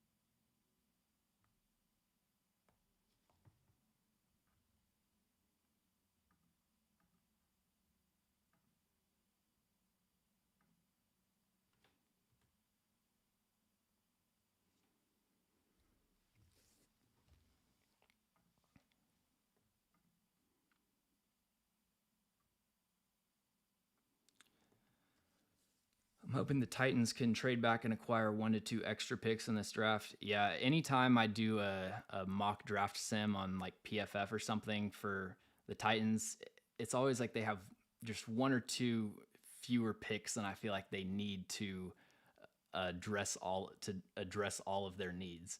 Like it's like they can either get a quarterback and a receiver, but they don't get their offensive tackle. There's always one spot that I can't fill. So especially in this class where the high end talent is really starting to dry up, if you can acquire more draft capital, I think that would be huge for the Titans as they rebuild. Would you have paid Lamar Jackson for the Ravens? Yeah, absolutely. I mean, I don't think that you have. I don't think that they're not in any position to replace him. I mean, where else would they go? They don't have a high enough draft pick. Lamar, I think everybody's kind of come around to the right opinion of Lamar Jackson, that he's in that 5 to 10 range, maybe not a top 3 or 4 guy. The big question for me is just health, and not even really because of his play style. If you watch Lamar Jackson, he doesn't actually take a ton of huge hits. He does a good job of protecting himself as a runner. It's just the fact that he's really skinny. Like he's kind of built like me. And like I'm a really skinny guy. So like he just doesn't have that natural size to really sustain all those hits. See my question? Oh, sorry. What Crew Nelson says, what do you think who do you think Tucker Kraft is going to get drafted to?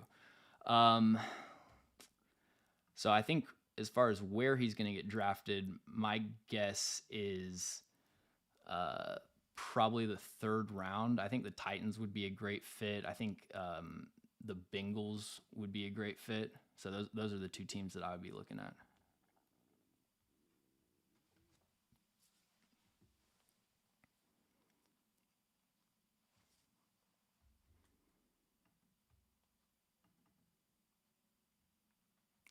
Titans are on the clock. The Bears take Darnell Wright.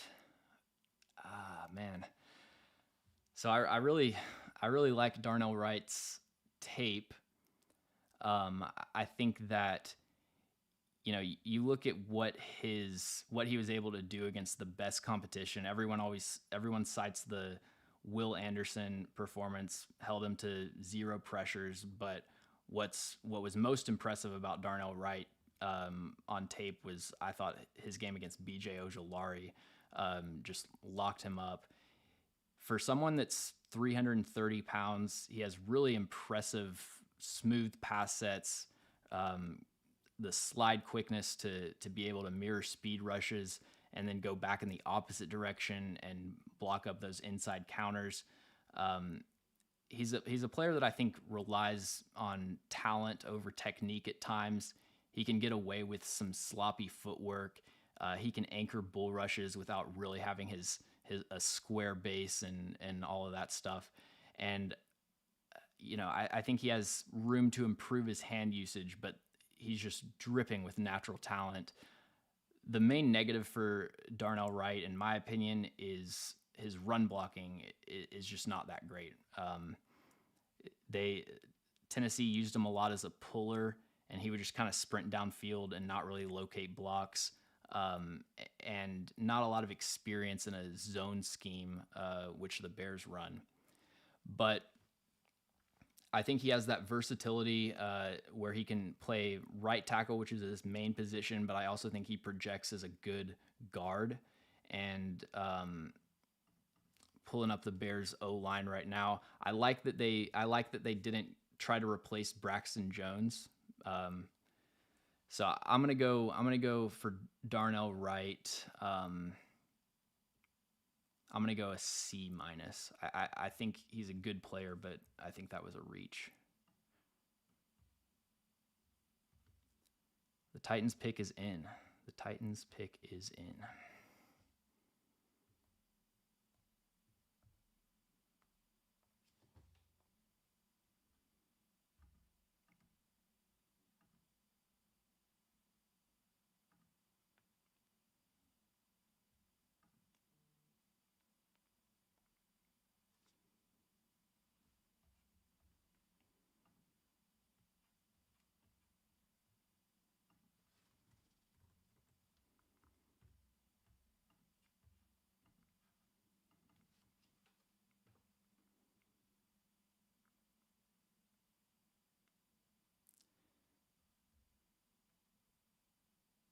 The Titans take Peter Skoronsky at number 11.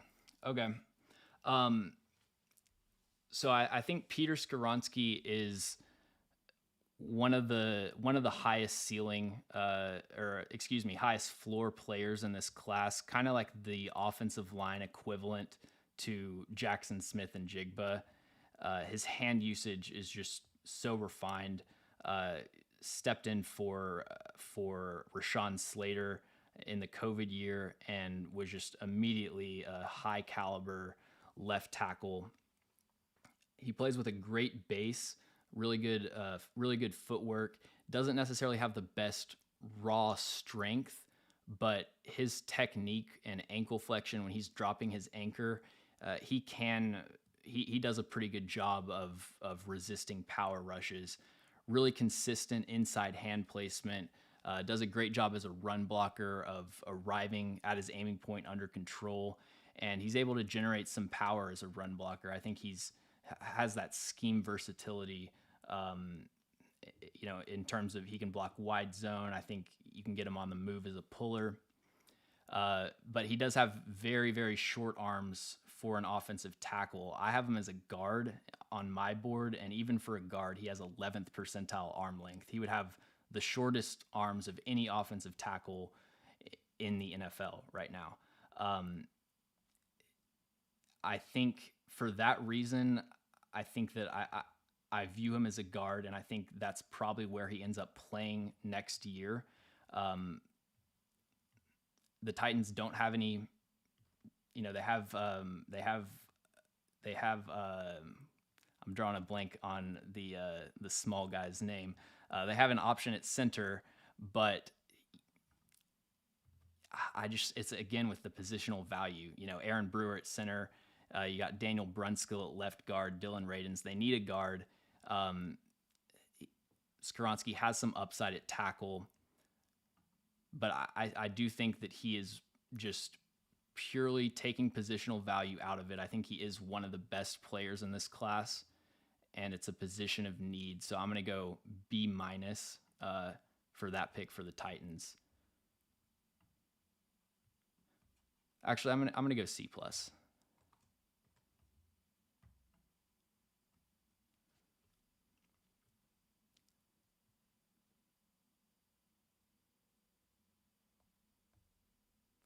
Let me know in the chat what y'all think about that pick.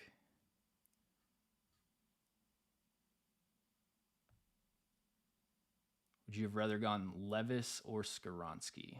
I probably would have gone Levis if I was picking, but maybe they just didn't want to deal with the outrage from fans.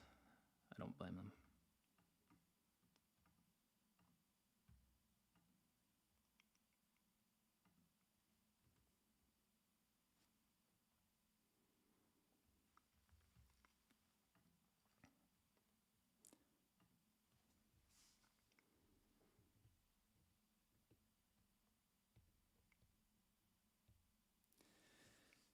Could the Titans trade Dylan Radins? I don't think they would really get anything for Dylan Radins. I mean, he's been, he's barely played. He's injured right now, so I actually don't think they could trade him. But yeah, the compensation probably wouldn't even be worth it at this point. Best technical offensive line in the draft. I agree with that. Yeah, I've warmed up to the idea of Peter Skoronsky from where I first started. If they couldn't get Paris Johnson Jr., I think Peter Skoronsky is probably the best fit for what they want to do.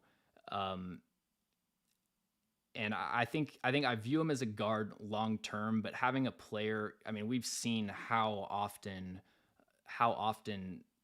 the Titans players get injured. So having a player that can play multiple positions along the offensive line, that's huge. And you look at their offensive line that they have right now, it's not great, but there are so many players that they have on the roster that play multiple positions. And I know that's a huge thing for coaches and team builders because you can only carry so many players on the active roster every week. So they've got Andre Dillard, who is a left tackle pretty much only, although I do think he has some experience at left guard. I'll have to check on that. You've got Daniel Brunskill, who's played center, both guard spots. You've got Aaron Brewer, who can play center and both guard spots. You've got Dylan Radens, who can play tackle and guard.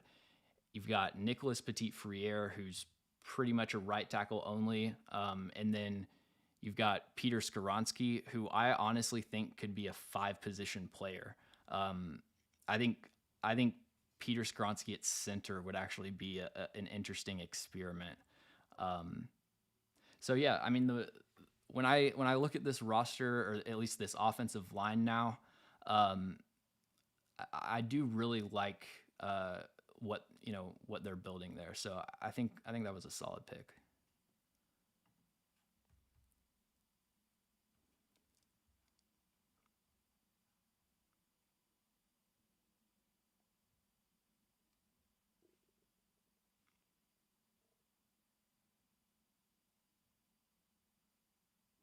All right, I will be back in 1 minute.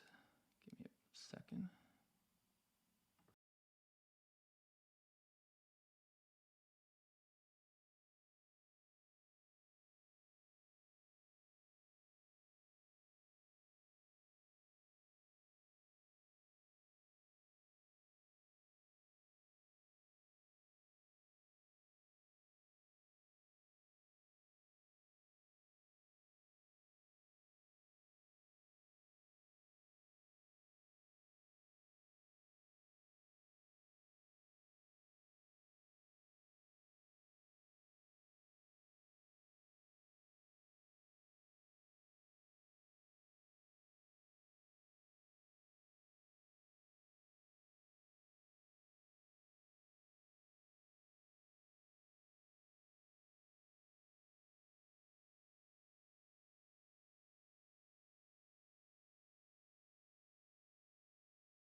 All right, the Lions take Jahmyr Gibbs, running back out of Alabama. Uh, Jahmyr Gibbs is probably the best third down back in this class. Only 2 drops for his college career. Great quickness and explosiveness, one-cut ability to hit open holes. I think he could legitimately play. I think he could legitimately play slot receiver for a game, like in a pinch if you needed him to, and actually be pretty productive. I mean, he routes people up like a lot of receivers in this class struggle to do. With that being said, it's a running back that's under 200 pounds, and probably, I don't want to say probably, I doubt that he has the size to be a full-time back. And spending the 12th pick on that is way too rich for me. So I'm gonna go D- for that pick. That's probably the worst pick of the draft so far. I think he's a really good player, but it's not even just the whole running back positional value thing.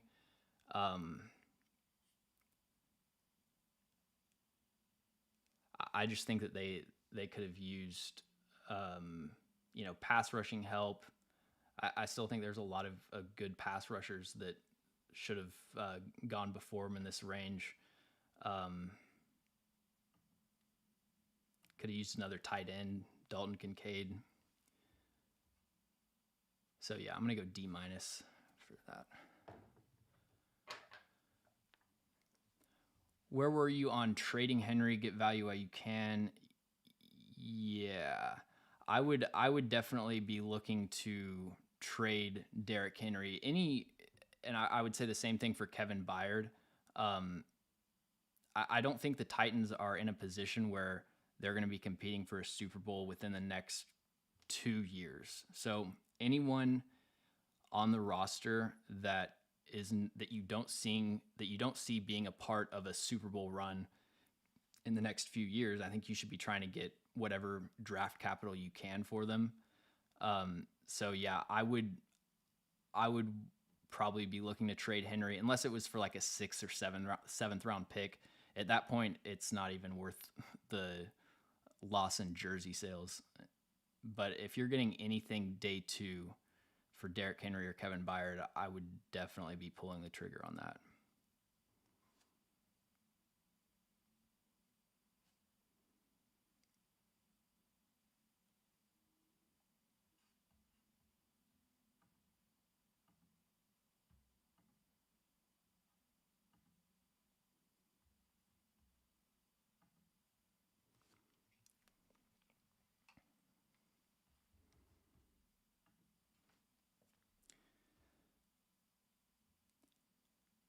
Appreciate that, Crew Nelson. Thank you.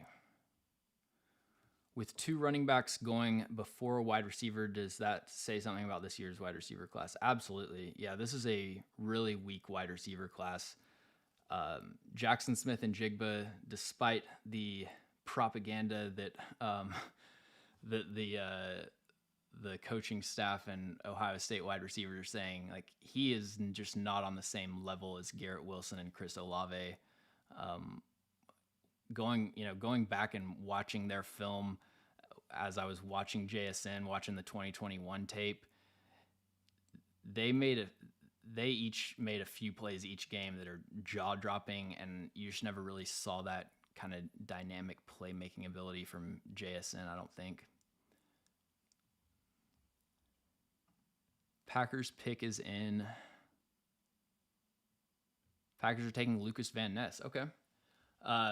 So that's a really interesting pick. My comp for Lucas Van Ness was actually Preston Smith. I think that in terms of like moldable ball of clay, Lucas Van Ness is a player that it's just really not hard to see why NFL teams are intrigued by what he brings to the table.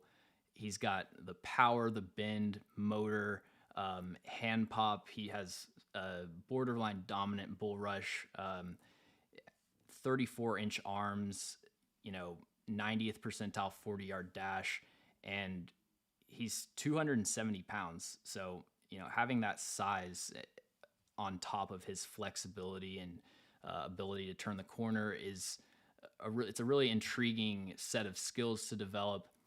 And they've had success with similar types of players in the past. Rashawn Gary was not a complete project when he was coming out, and he's developed into one of the best pass rushers in the NFL. So Packers are going back to that same strategy and hoping that they can have the same level of success.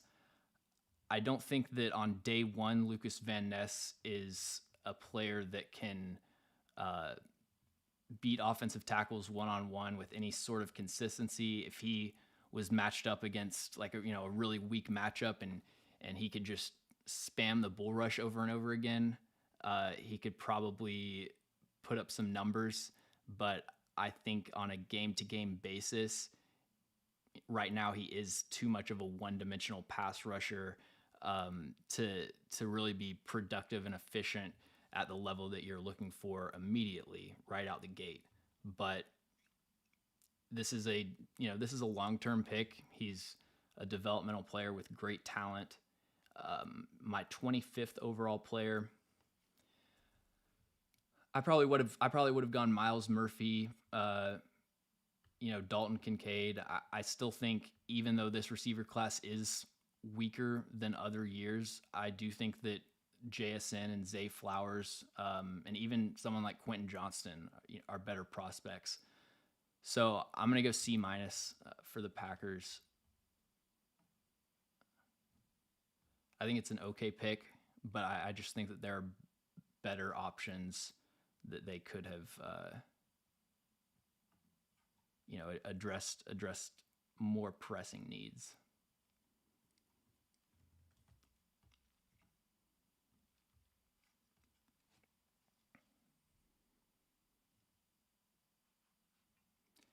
And the Patriots have traded with the Steelers. I'm going to guess for Broderick Jones. In the Dan Moore experiment once and for all.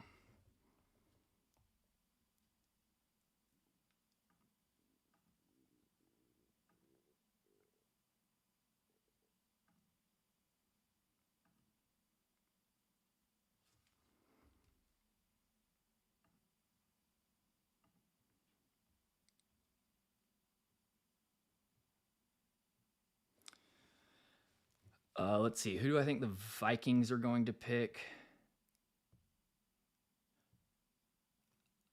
They could use another corner, even though they've already invested a lot recently in there. Andrew Booth's rookie season was kind of underwhelming, and they need an option opposite of him. So I think a corner like Deonte Banks, that would be a great pick for the Vikings. Where in the draft do you have Robert Cooper slotted? Assuming that you're talking about the Florida State nose tackle, he is my 255th player. I actually thought his tape was really good, but the athletic traits and lack of length are going to give him some problems in the NFL, I think. But he's a really good run defender. Someone that I haven't heard very many people talk about.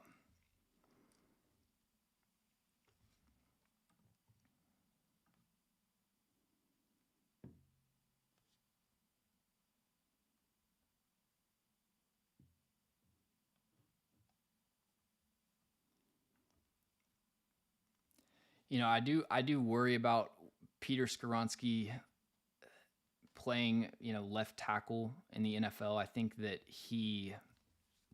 you can see even against lesser competition at the college level, there are times that he's just barely hanging on against a long arm or something. Even lower level pass rushers with not that great of length were able to establish first meaningful contact and kind of control the block. But Peter Skoronski is so technically polished and just has such good balance and body control that he was able to kind of hang on and prevent pressure at the college level. But I do think there's a chance some of those plays end up turning into quarterback hits and sacks at the NFL.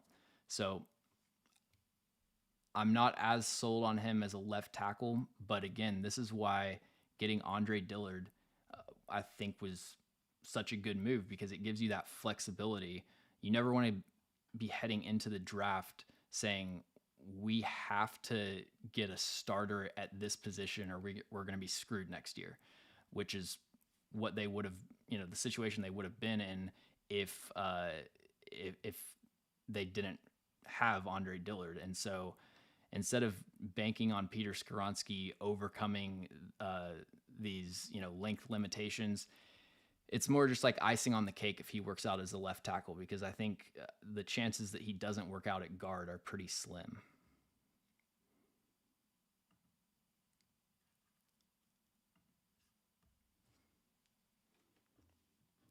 Steelers pick is in.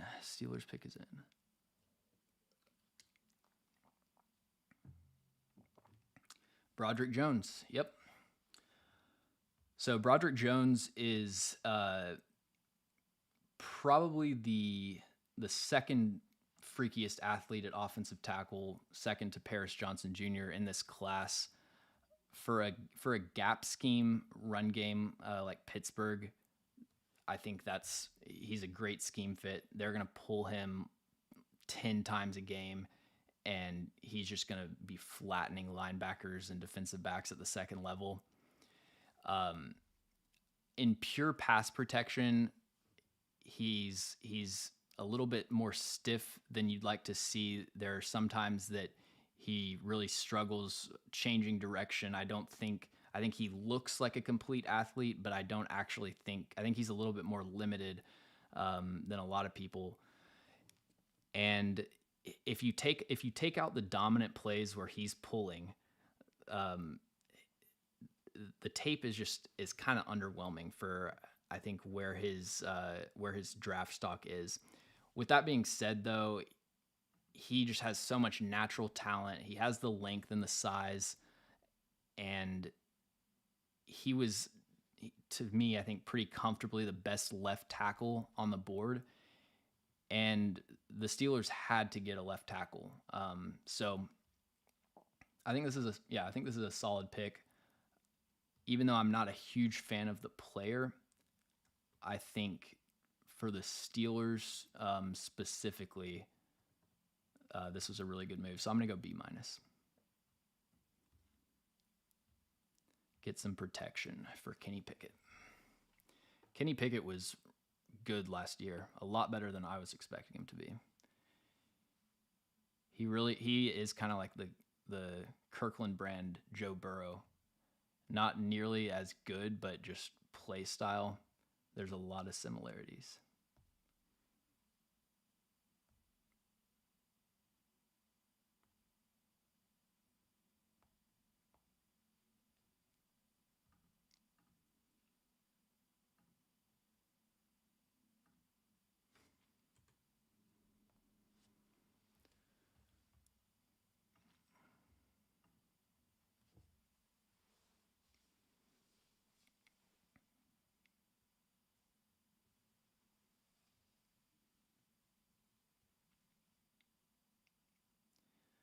Yeah, so Hunter Morgan says right guard replacing Nate Davis will probably be his best spot.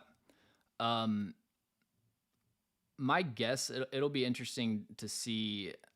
I'll watch his interview after this stream to see if there's any indication there.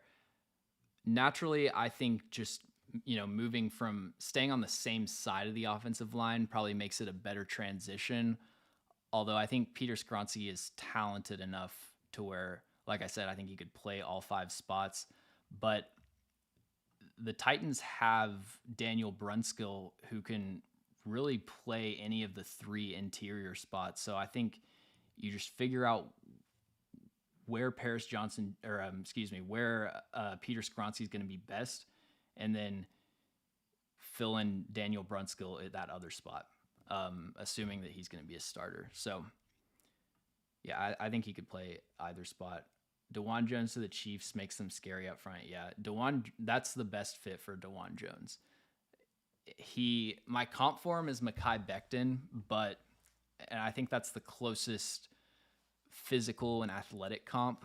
But in terms of what I think DeJuan Jones is going to look like, just production-wise in the NFL, I think it is kind of close to Orlando Brown Jr., where you'll see Orlando Brown Jr. give up some big play, like some bad-looking sacks, just because he can't get enough depth in his set.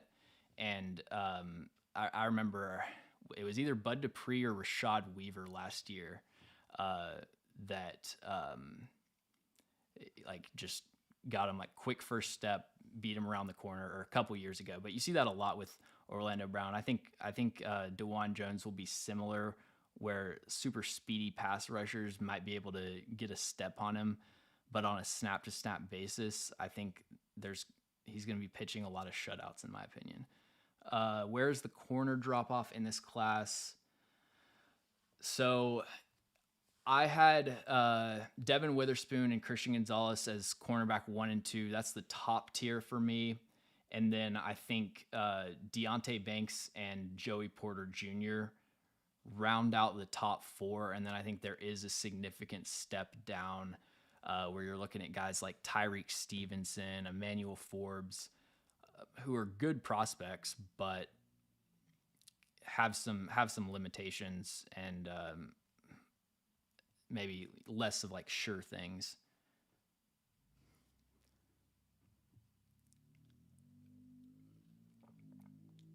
Brunskill said he prefers the right side. Okay, so great. Brunskill at right guard, Skoronski at left guard is probably my expectation.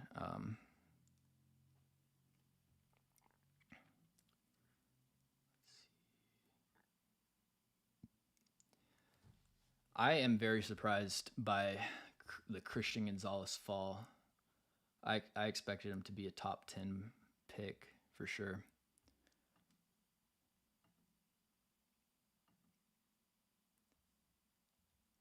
It's interesting. I mean, outside of the outside of off the field or injury stuff that we don't know about, which is kind of always the caveat.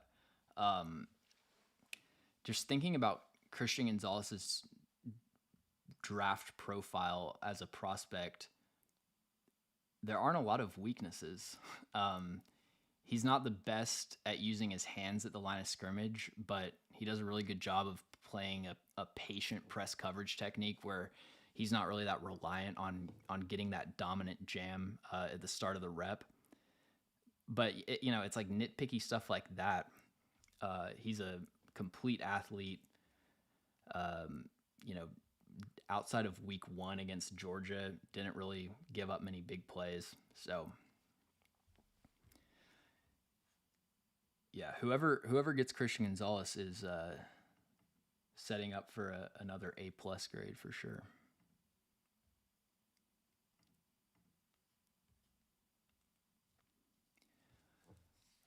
Colin asks, what's your background and how did you get into this? So I was studying chemical engineering and in college, and like whenever NFL Game Pass came out, I was just immediately drawn to it because my whole life I had always been so frustrated that the broadcast angles didn't show what was happening downfield. Like I was always cornerbacks and receivers have always been my favorite positions, and so you never got to see that on the broadcast. And so once I discovered NFL Game Pass, I just became obsessed, and it sort of sparked this interest that I've had for the past few years, and eventually ended up dropping out to do this full time. And yeah, I'm really lucky though. The Jets pick is in. I'm thinking for the Jets. Could the Jets go corner, do we think? Probably not.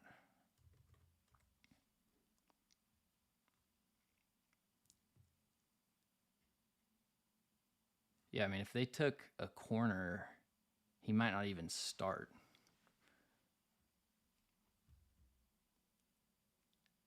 Ooh, wow. The Jets take Will McDonald the fourth out of Iowa State. Okay. So Will McDonald is one of the just freakiest athletes in this class. 35-inch arms. He can jump over cars. 98th percentile broad jump, and he probably has the best bend of any pass rusher in this class. His ability to get to the top of the rush and turn the corner, flatten his angle to the quarterback is really unlike any pass rusher that was available to them. He was used in a role in Iowa State where he was playing a lot with his hand in the ground, like a 4-eye technique. They even had him at 3 technique sometimes, and that's just kind of how the Big 12 defensive strategy is. You see that with a lot of the Big 12 pass rushers. They're just not put in the best situations to maximize their production. But even with that being said, Will McDonald still had plenty of dominant reps, great spin move. It's a little bit high for Will McDonald as a lighter player when you look at pass rushers that have a lot of success or that have had a lot of success historically. It's really those 260-pound plus guys, power rushers, that win consistency is number 1 pass rushers in the NFL. And so I think Will McDonald's ceiling might be a little bit limited as being a number 2 guy, but this is a lot higher than I expected him to go. I thought he was going to sneak into the late first. I'm going to go C. I really do like the player. It's just, I think with with Miles Murphy, Nolan Smith, um, and an offensive tackle like Anton Harrison, for example, or even another receiver. I think that there are a handful of options that I would have gone with over Will McDonald, but he's one of the most exciting players in this class for sure.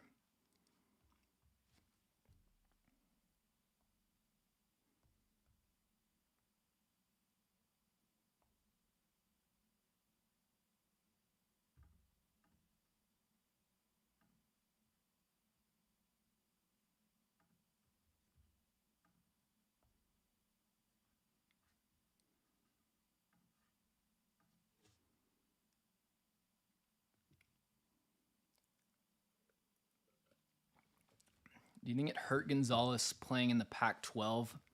I don't think so. We think of the Big Ten as being a better level of competition than the Pac-12, but if you actually look at the matchups, Christian Gonzalez faced more elite, not elite, but like high-end NFL quality receivers than Devin Witherspoon did. Devin Witherspoon's level of competition was actually pretty weak, even for the Big Ten, which is normally a pretty strong conference. So I don't think that played a huge role necessarily.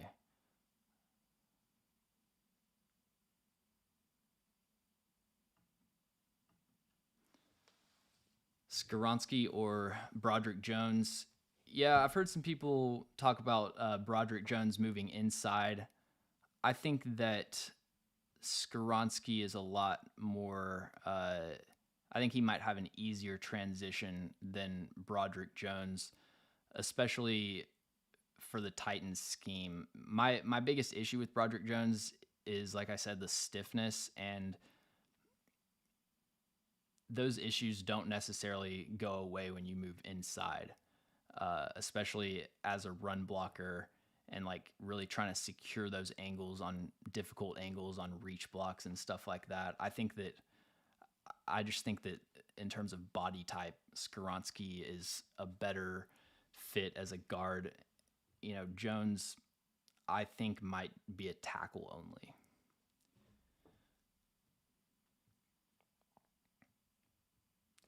I wish the Titans would have gotten Paris Johnson Jr.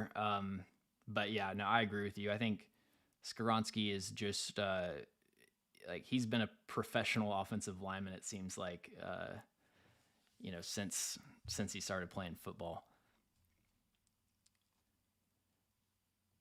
Jacob, I like the Skaronski pick. I gave it a C plus. I think that you know there's a limited ceiling with him because of arm length, and if they want to play him at left tackle, I think giving him a shot at left tackle because it's such a more valuable position. I think that's definitely the direction they need to go to start off training camp. But I think realistically, he probably projects as a guard. Have Dillard at left tackle, Skaronski as your left guard, and I think within a year he can be a top 5, top 7 guard in the NFL. So, yeah, I think it's a solid pick. The Titans just needed to hit on someone. They can't afford to have any more goose eggs when it comes to their first round picks. And even if you're not getting the most dominant player or it's not the most valuable position, having multiple first round picks that you're just getting nothing from, that just destroys your team. It's really hard to build a competitive roster where you're not getting anything from your first round picks. Yeah, definitely an upgrade from Daly for sure.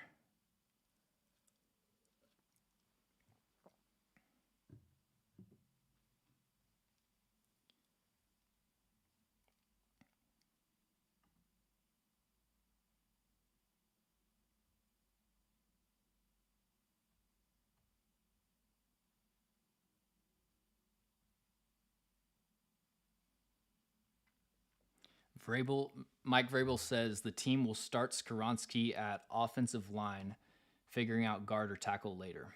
So, great answer from Vrabel. Really tells us a lot. Appreciate that.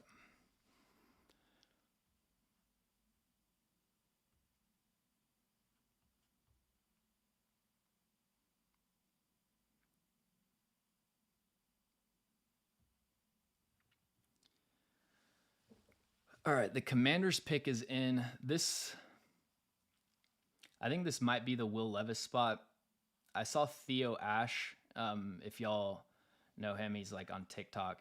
He did a mock draft where he had the Commanders taking Hendon Hooker, and his justification was basically just job preservation for Ron Rivera, because he's number one on the hot seat heading into the season. And if you start Sam Howell the first 5 games and you go like 1-4, if you have another quarterback that you can play, you can kind of use that to extend your job. So I thought that was an interesting take, and I could see them going quarterback, even though they don't. They seem to have some confidence in Sam Howell, but I think Christian Gonzalez could be the pick here. And they declined the 5th-year option on Chase Young, so maybe we see Miles Murphy go off the board.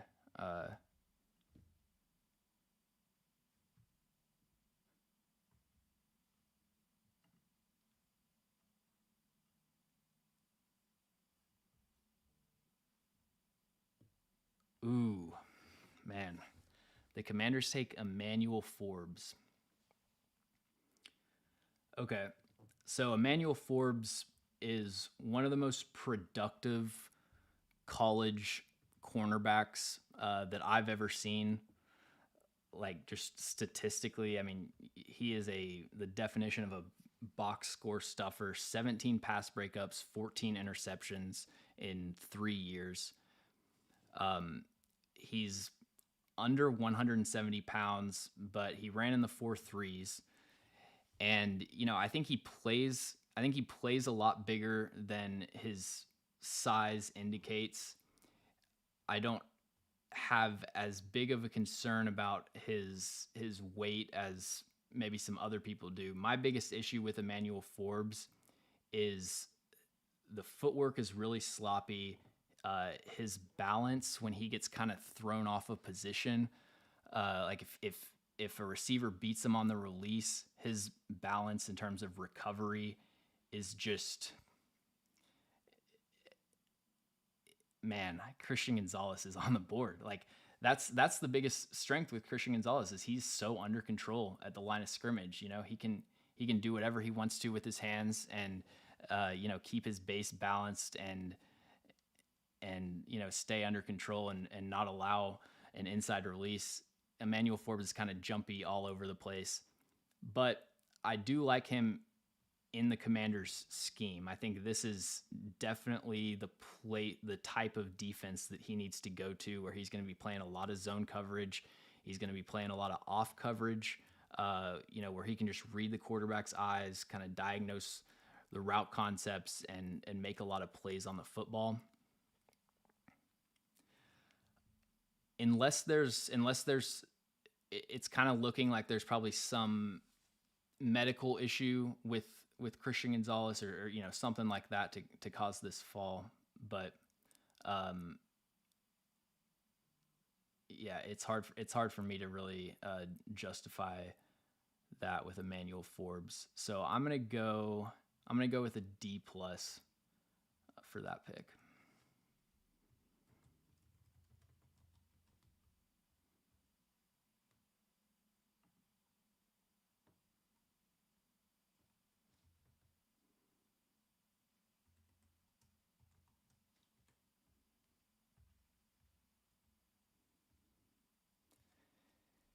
And the Patriots take Christian Gonzalez.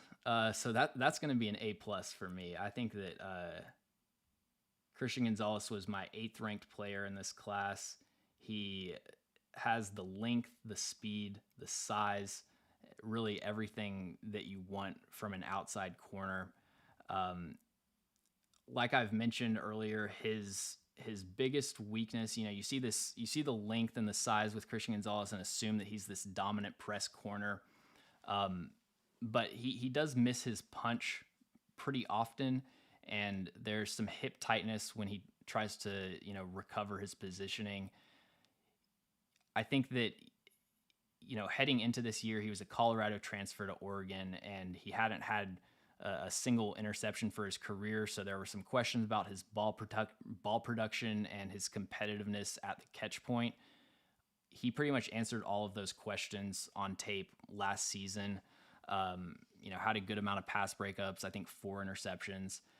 And yeah, I think that for the Patriots, who have a room full of small, undersized receivers like Jack Jones, Marcus Jones, having a guy like Christian Gonzalez that can be their true number one, I think that's a great pick. And to get him at 17 is incredible value. So great job by the Patriots there. Making up for the Cole Strange pick last year, hitting this one out of the park.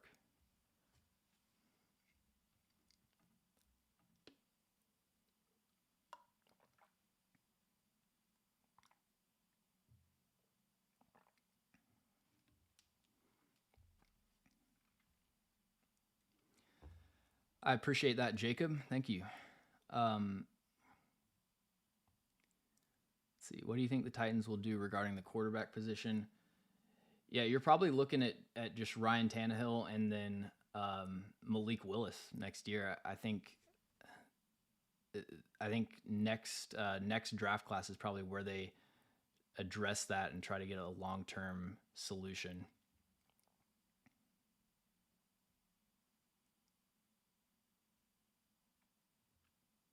Oh, Colin. Yeah, so that's not me like speculating. I don't have any, reason to say that anyone has character issues or injuries or whatever. It's just normally if there's a guy that's sliding like a significant amount down than he was expected, a lot of times we'll find out after the draft that there was it's usually more medical, like there's some sort of injury thing that came up at the combine. In the combine they do all these checks. The teams do all the checks on these players, and they're figuring out about long-term injury risks, and then the medical staff might say like, no, we can't draft this guy. And so that's where a lot of times you'll see players fall. But I was really more just saying that as a qualifier. It's kind of like, out unless there's some extenuating circumstances, stuff that we don't know about for why Christian Gonzalez was falling.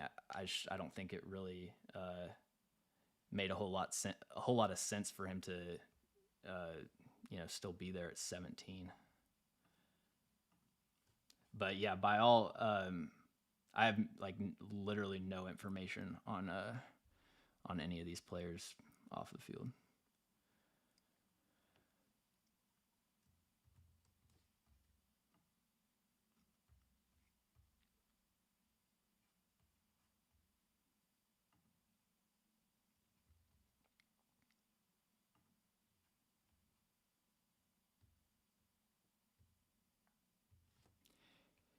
Yeah, I really don't have any justification. I mean, you can look at on paper and say that running back is a need for them, but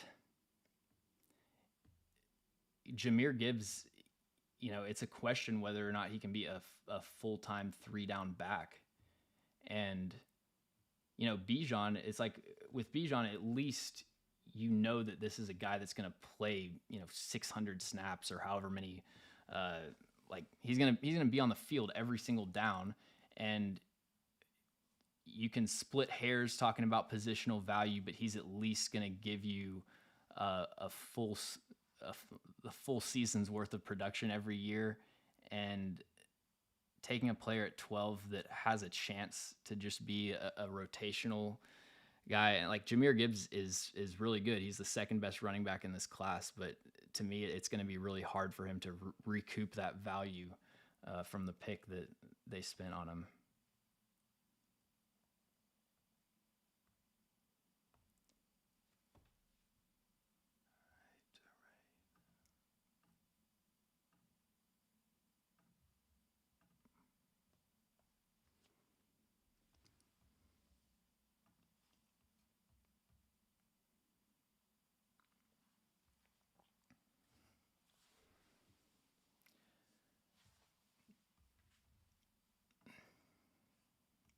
So the worst picks up to this point, in my opinion, are Jahmyr Gibbs at 12 and Emmanuel Forbes at 16. Thank you, Darius. I appreciate it. Everybody, make sure that you're subscribed to the channel. Make sure you leave a like on the video, helps us out, and check us out on all of our social medias. The links to that is in the description below. So worst picks, Jahmyr Gibbs and Emmanuel Forbes, I think pretty clearly. And I think the best picks have been Jalen Carter. You know, the Eagles getting Jalen Carter at 9. And then the Patriots getting Christian Gonzalez at 17. You know, I would have, if I was a Patriots fan, I would have never expected that they would be able to get a player of that caliber where they were picking. So great job by the Patriots front office there.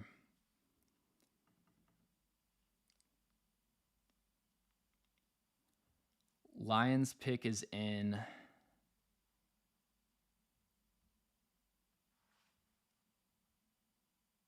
Oh my God. The Lions take Jack Campbell out of Iowa. Okay, so Jack Campbell is a player that I watched before the combine, and my expectation for him was that, you know, he's a solid starting caliber middle linebacker, but he's just athletically limited. He doesn't really have the movement skills in pass coverage to deal with routes that are developing behind him. Like he can't move backwards and recover depth and also slide to the side to keep up to mirror a crossing route and stuff. And then you also see those athletic limitations in open space, trying to break down. There's a few really bad plays of him getting juked out. So he's more of a second round player to me. And then, you know, he knocks the combine out of the park. And I think people kind of overestimate his athleticism. You watch him on tape, that's not really there. So yeah, I'm going an F for Jack Campbell. He's my 72nd ranked player. They needed a linebacker, and this is a really weak linebacker class, but this is just, to me, not a smart use of resources. So I'm going F. First F.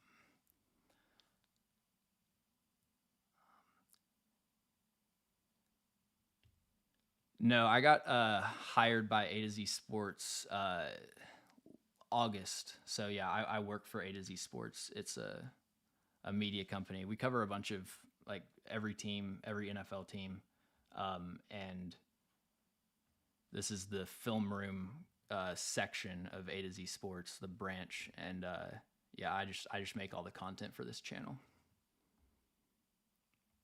all the videos at least.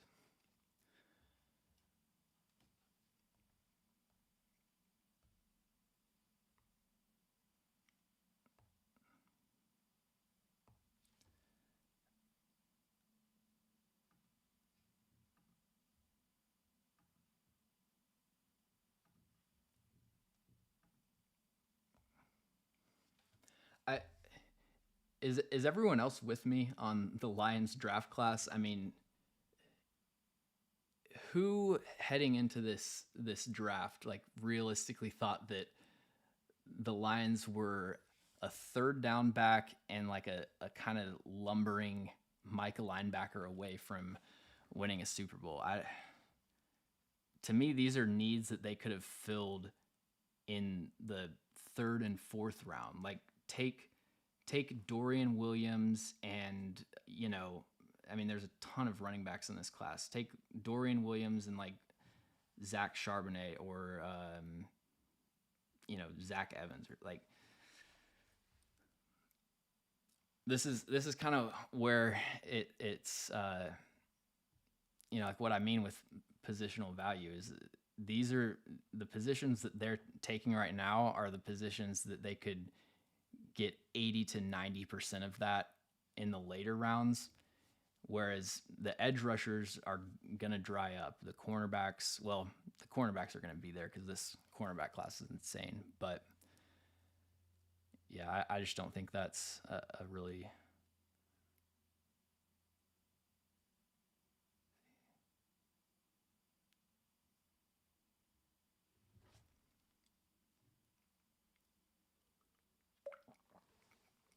Yeah, I totally agree. They should have... What are they going to do at corner? I know there's a lot of depth in this class, but like I've said, there is a pretty big drop-off after the top 4 guys. But what we're seeing with this cornerback class is that it's looking like teams agree that the cornerback class has a lot of depth. And so maybe a lot of teams are saying, we can wait on cornerback. Maybe, Christian Gonzalez is the best corner, but the difference between him and our cornerback 10 is not enough to, take him in the first round. That could be the strategy a lot of teams are using. All right, so the Tampa Bay Buccaneers at 18 select Kalijah Kancey. Kalijah Kancey is one of the quickest, probably the quickest, most explosive defensive linemen, not named Aaron Donald, that I've ever seen. The comparisons to Aaron Donald, though, I don't think are one-to-one.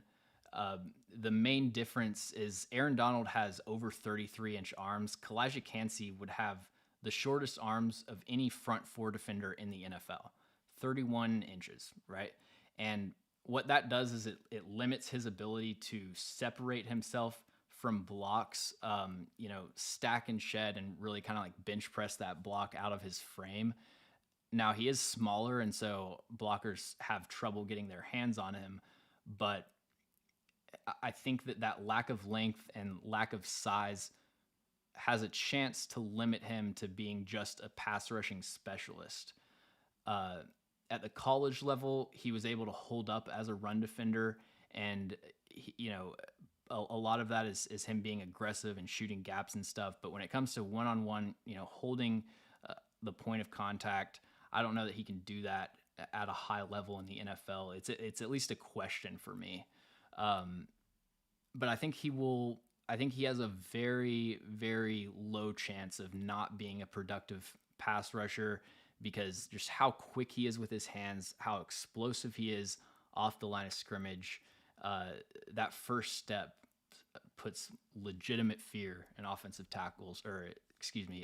guards. He's my 32nd ranked player. And, when you look at defensive linemen, you've got Mozzie Smith, who is a nose tackle.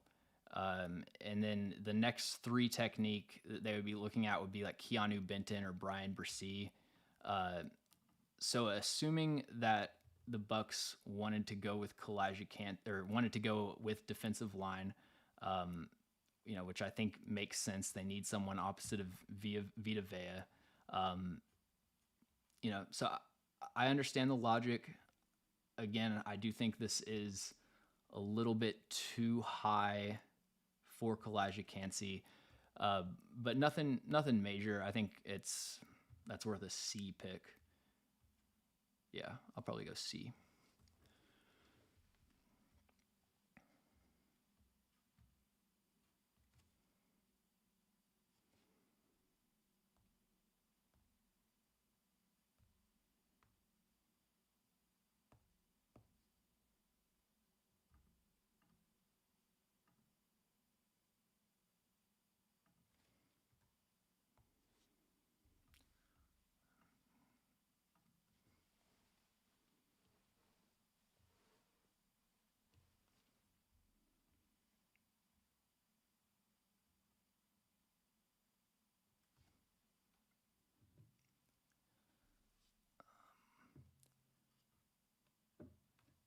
So yeah, it does look like Darius says, is Nolan Smith slipping? Yeah, I think that Nolan Smith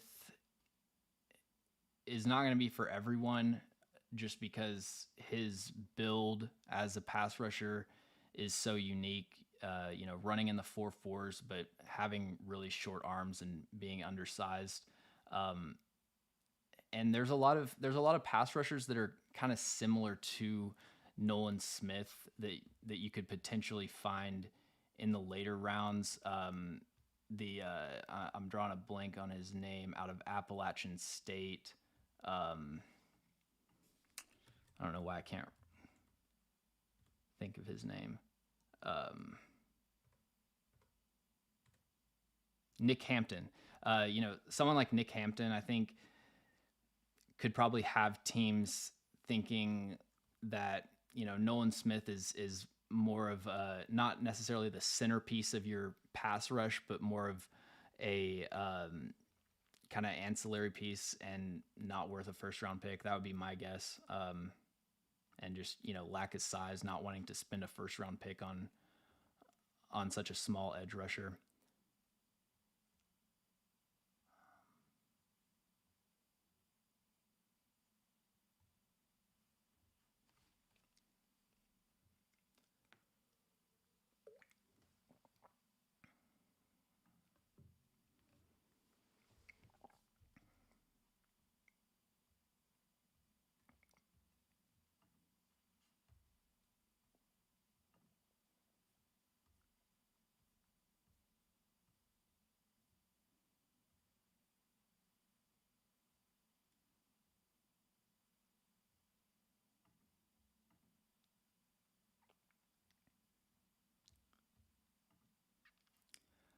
Jacob, let's see. So I have this like programmed to just show the last 8 picks, but I can just tell you my grades right now. So Bryce Young B- to the Panthers. CJ Stroud at 2, I gave a C to the Texans.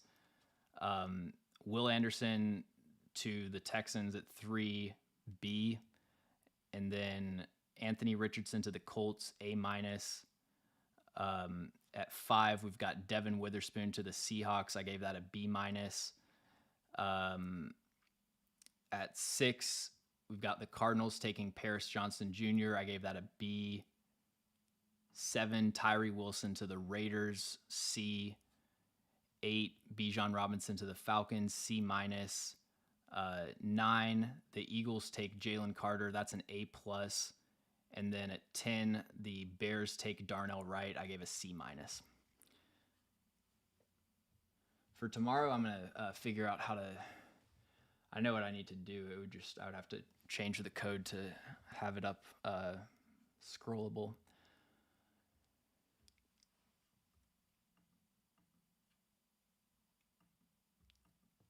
Yeah, I'm really interested to see if Levis makes it out of the first round. I mean,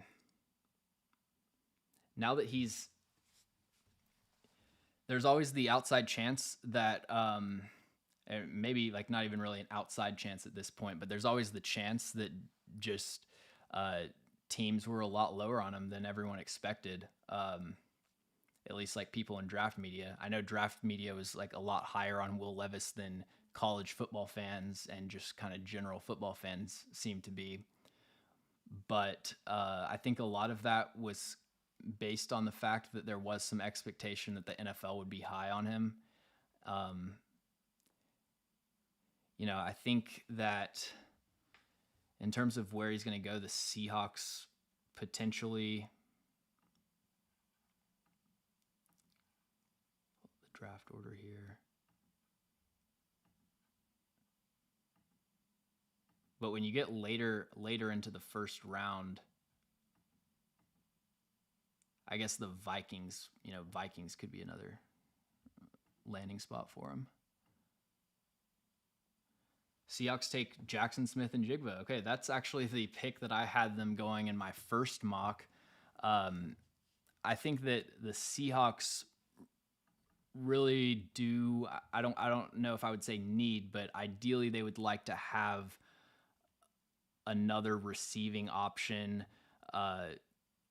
When you have a quarterback like Geno Smith, Jared Goff, kind of in that tier, I've said this a lot, but with those sort of quarterbacks, I'm just trying to load them up with as many weapons as possible.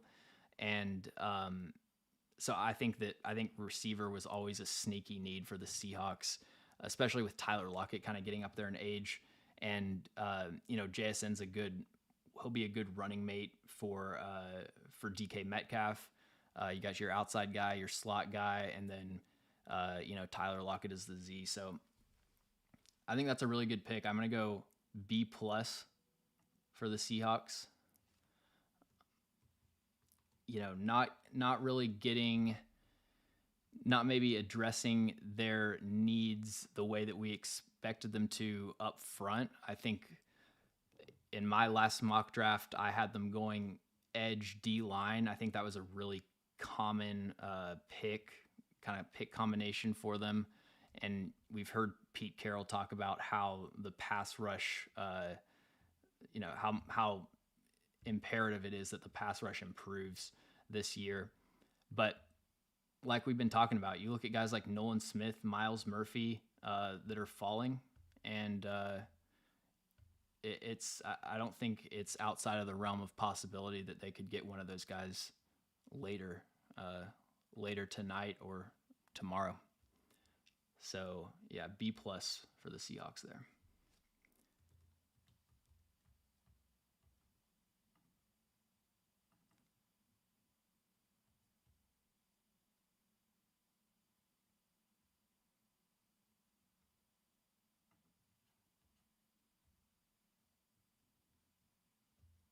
Yeah, the underrated thing about the Isaiah Wilson pick, or not really underrated, but under-discussed, is that was a really bad pick, I think, from a player evaluation standpoint. He was around 70th on the consensus board, which isn't everything, but kind of tells you something. And that's sort of my suspicion as to what really started his downfall. I think the way that I look at Isaiah Wilson is he was a 5-star recruit that just had, in high school, I assume probably everything came easy, gets to Georgia, is immediately successful, and then he gets to the NFL and he has that first moment of adversity and his reaction to it was just to kind of like shut down. And that's kind of how I view his situation. But, I think even if he was a choir boy off the field, I still think there's a chance that the Titans need a right tackle today, even if he was, wasn't drinking lean and all that stuff.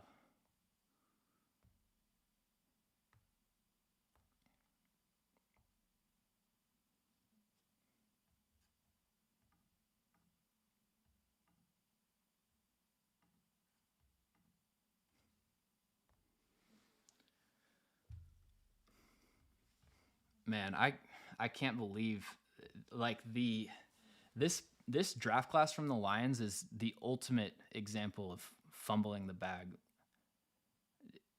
They had such an opportunity to take, high impact positions of true value and really just put the finishing touches on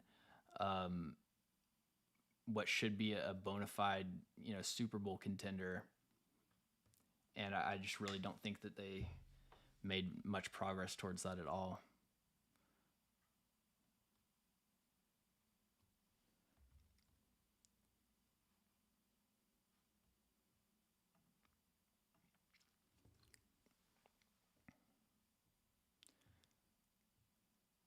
All right, the Chargers are on the clock with the 22nd pick.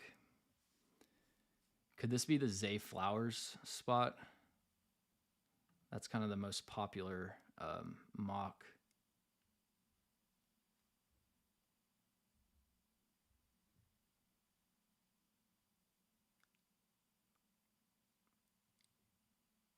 I know Titans fans probably disagree with this, but I really want the Titans to try to trade back into the first for Will Levis. But I think the Vikings are going to get him.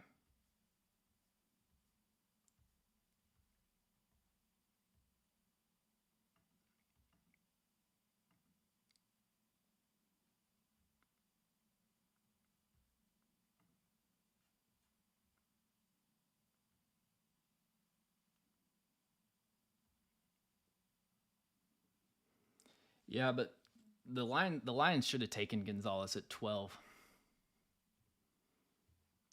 But they're gonna they'll have opportunities to get.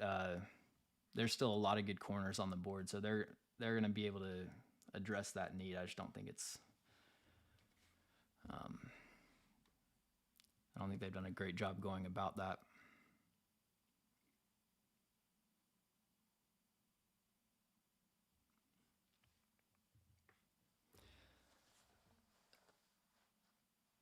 So I really liked Malcolm Rodriguez. I mean, his tape, if anyone that watched Malcolm Rodriguez's college tape, it's pretty much undeniable that uh, this dude is just an electric player. But it's the classic sort of predicament conundrum that you have a few times every draft class of a player that's just really good but just not a great athlete, and so it's like it's a coin flip about whether or not that's going to translate to the NFL. Um, I think I had a 4th round grade on him. I'll have to check my board.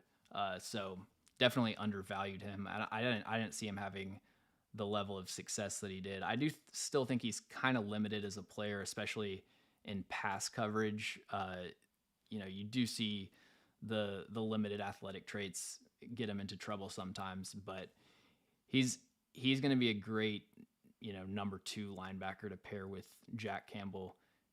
Ignoring the draft pick value that they took these players at, I do like Jack Campbell as a player, and I think that him and Rodriguez, that's a pretty solid linebacker duo.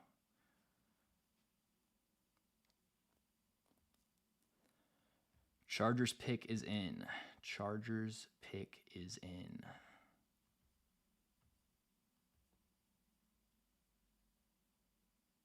Quentin Johnston. Okay. The Chargers take wide receiver Quentin Johnston, and so we're going to show some film. Just so y'all know, the SEC is like, we're not allowed to show SEC all 22 on YouTube, so I have cut-ups for the non-SEC players for most of them made. So Quentin Johnston has not elite speed, but elite explosiveness. You see it with the vertical jump, 99th percentile for receivers.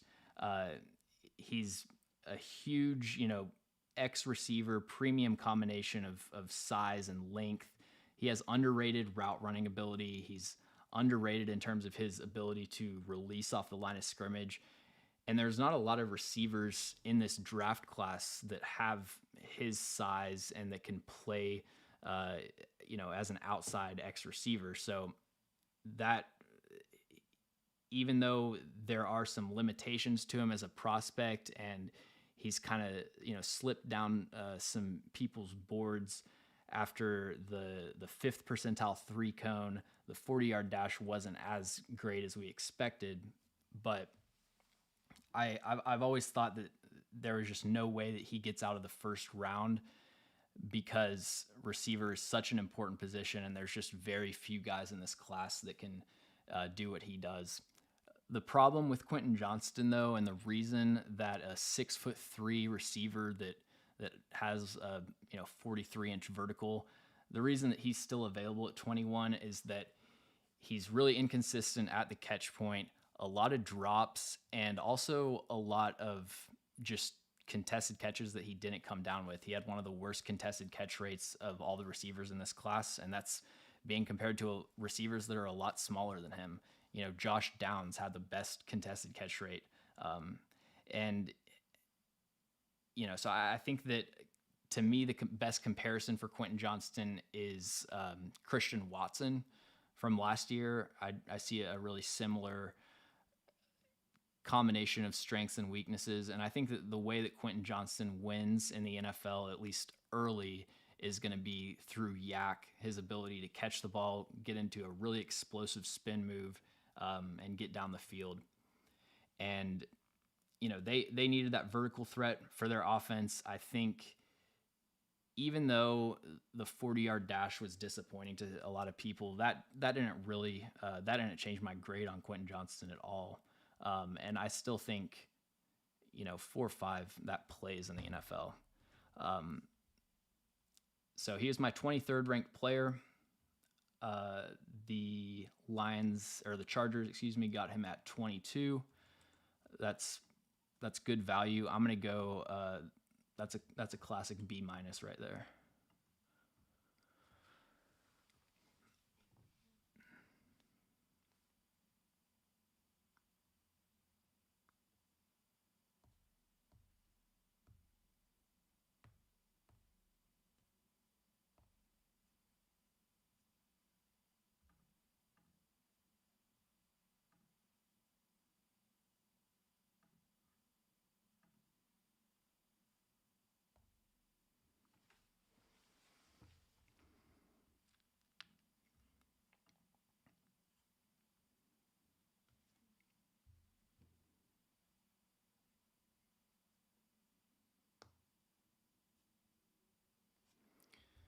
Malcolm Rodriguez. Let's see.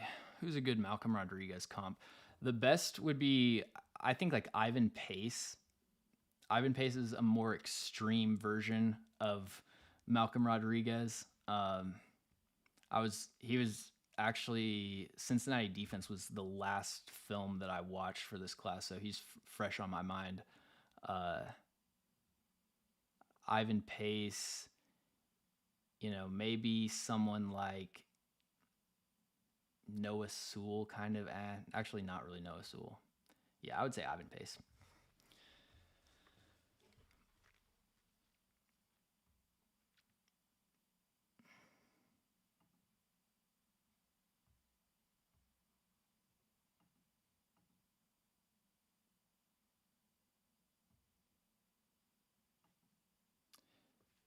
So they're probably not going to have to trade back into the first round. You're probably talking about like a future second. As long as the Titans aren't trading away next year's first round pick. That was the one thing I was really worried about, because I think there's a chance that the Titans could have a top 5 pick next year. I think most likely they're probably picking around 7 to 9.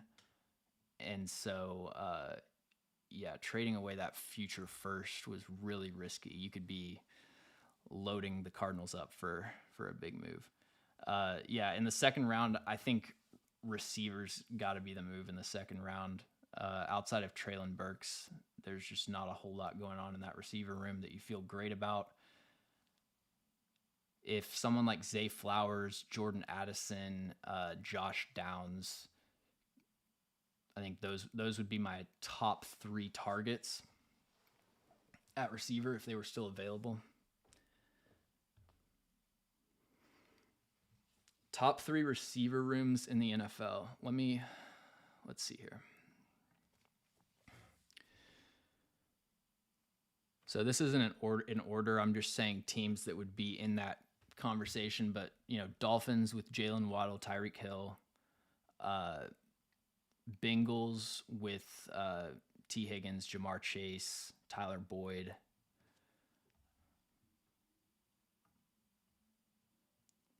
Yeah, I think Seahawks definitely top 5 for sure now that they've added JSN. I'm trying to think if there's another team that would be. I would put the Eagles, Dolphins, and Bengals over the Seahawks for sure. Just because I think that the Seahawks' best receiver is worse than all those other teams' best receivers, like number 1 receiver. But yeah, just looking at the teams quickly, I think the Seahawks would probably be 4 for me.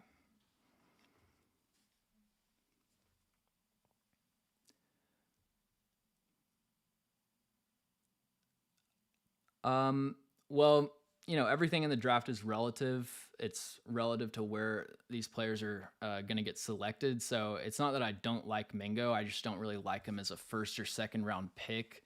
I think that the athletic testing is misleading compared to how he plays.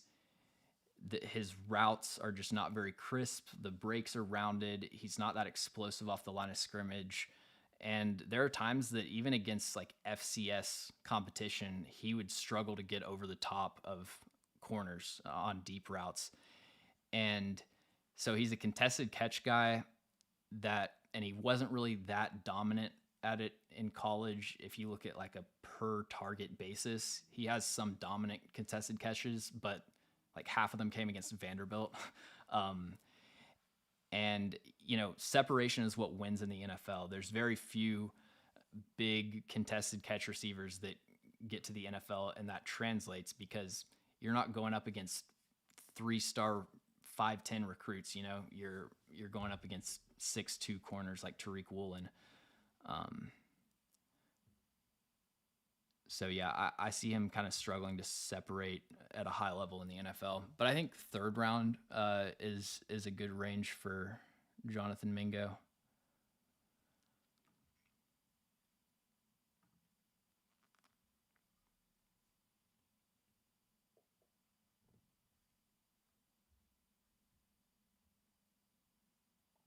All right. The Ravens get wide receiver Zay Flowers out of Boston College. So Zay Flowers played slot receiver. He played out wide, ran a very diverse route tree, lined up all over the field. Not a ton of experience against press coverage, but he did show some flashes of the ability to beat press.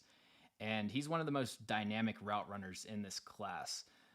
His ability to just set corners up, explode a super reliable contested catch threat, a guy that you're just going to target over the middle of the field and he's going to bring everything in. But that's not really what you're drafting Zay Flowers to be. I think that he's going to give you the Ravens that kind of Marquise Brown element that they were lacking after trading him. As far as negatives, I think that there's still some stuff he can clean up with his route technique. He's a little bit too focused on getting his body into the route. Usually with double moves and stuff, you want it to be primarily centered around the footwork, and you want the body to remain kind of balanced, throughout the center of your frame. He's more of like a leaner in and out of his breaks, which I think he'll need to clean up. But yeah, man, he's electric. He's just an electric player. That's the best way to describe him. And he's undersized, but he's been able to put on some weight that's just during this draft process that's pretty much pure muscle. So maybe he can add some substance there. But yeah, I think this is a great pick. You look at this receiving core for the Ravens now, and it's a lot better than it was just a few weeks ago, with Rashad Bateman, Odell Beckham, and Zay Flowers, and then Lamar Jackson back in the fold. That's a solid group of weapons. Zay Flowers was my 18th ranked player, and they got him at 23. So I'm going to give that a B+. I think that was a really good pick. Or they got him at 22, actually. These pick numbers are so confusing. The Dolphins just had to screw everything up, because like at some places the pick is listed as just the sequential number, and then some places have the Dolphins with the 21st pick just blank. So yeah, let's go B+ for Zay Flowers.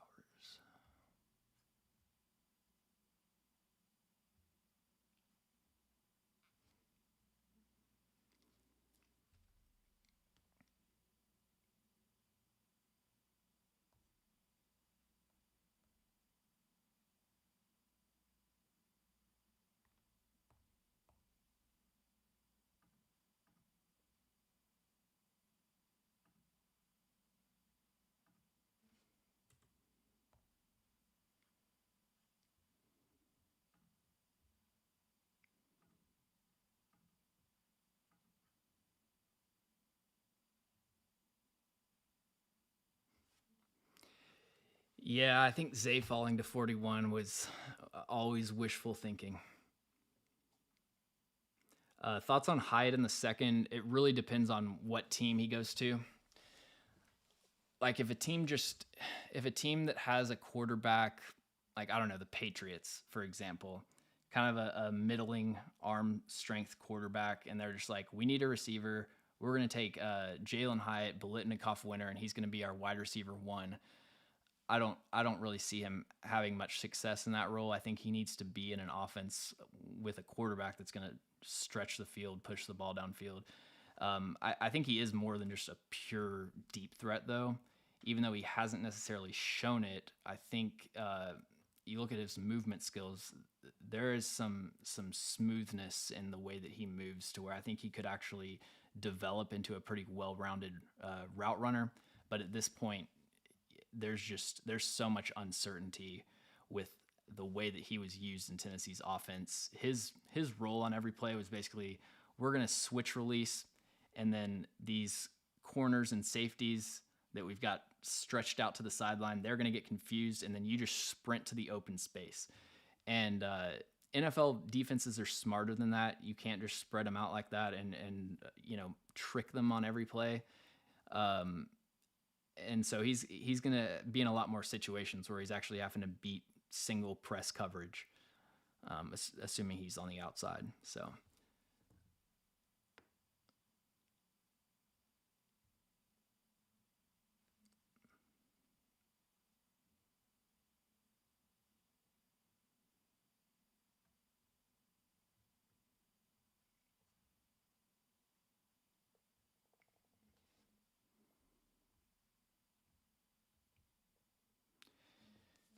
Yeah, that would be so.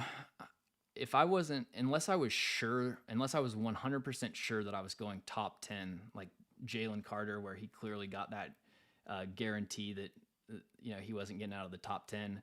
Unless I was sure, I would not show up to the draft, because I mean, you can't avoid the cameras, and if you're just sitting there, you're on national TV. It's got to be pretty uncomfortable. I mean, there's no way to not look uncomfortable in that situation. Camera in your face, like, hey man, you were supposed to be gone. Why are you still sitting here? Colin, are you all in on Vrabel? I don't know about all in. You might need to expand on what all in means, but I think he's clearly a top 12 NFL coach. I think you can pretty safely say that. As far as whether or not he can, be an elite, great coach that always has a team in playoff or Super Bowl contention, I think he still has some stuff to prove schematically. And we're not really even sure what his preferred defensive scheme is yet. We have an idea, but you had Dean Pease to start out, and he pretty much gave him the reins to the defense, and the Titans were a cover one man coverage team. And then over the last few years, they've transitioned to the Staley Vangio type of quarters defense, where they're playing a lot more off coverage, but a lot of that I think has been due to the limitations that they've had in terms of personnel at cornerback. So I'm interested to see kind of what his preferred defensive scheme is, and if he's willing to evolve his offense anymore, because I think that will determine whether he's just a solid, good kind of leader of men type of coach, or whether he can be a true game changer and advantage that doesn't cost against the salary cap, basically. So, yeah, I mean, he should be nowhere near the hot seat or anything like that, but I do still think he has a little bit to prove for sure.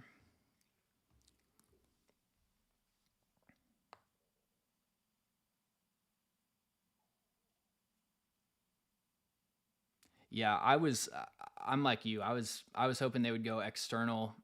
Nothing really against Tim Kelly. I think he's a pretty good play caller, much better than Todd Downing for sure. But it is a signal that they're going to kind of stick to this same offensive scheme that they've been going with for the last few years, which I think is kind of losing its punch as teams are figuring out that you don't need to just sell out to defend the run and leave yourself vulnerable to play action every play. And under Downing and honestly under Arthur Smith, they were never really able to take that next step and evolve their offense outside of the outside zone into play action. Like when they got behind, it's just, all right, now we got to go into shotgun, and now here's our shotgun offense. All right, so the Vikings take Jordan Addison. They really need another receiver outside of Justin Jefferson. They lose Adam Thielen. KJ Osborne is the definition of a replacement level player. Jalen Naylor, we don't really know, anything about him. And then you've got Jalen Rager, Blake Prohl, some younger kind of shot in the dark guys. So Jordan Addison I think he is a slot only player.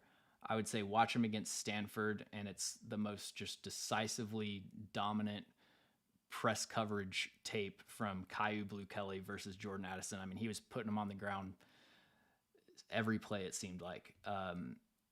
So I think at his size, he would have issues winning on the outside. But as far as being a slot receiver, I think he can step in immediately and be 1,000-yard receiver for them, especially with all the attention that Justin Jefferson's going to be getting. He's a natural separator. The production did kind of drop off, which you don't love to see, especially ostensibly, playing with a quarterback upgrade in Caleb Williams. But I think this is a solid pick. 27th ranked player. Probably go C+ for the Vikings there.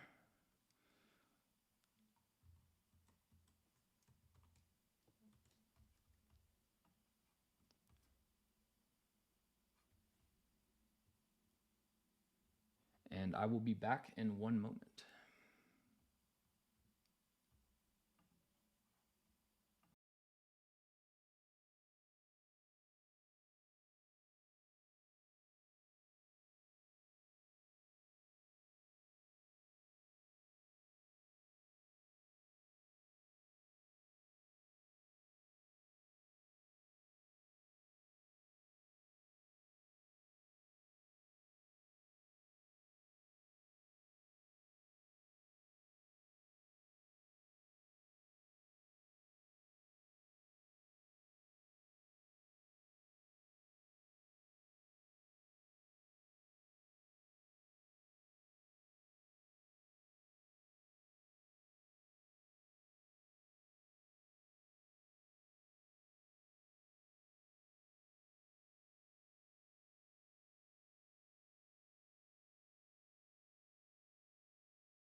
So the Giants traded with the Jaguars, and they are on the clock.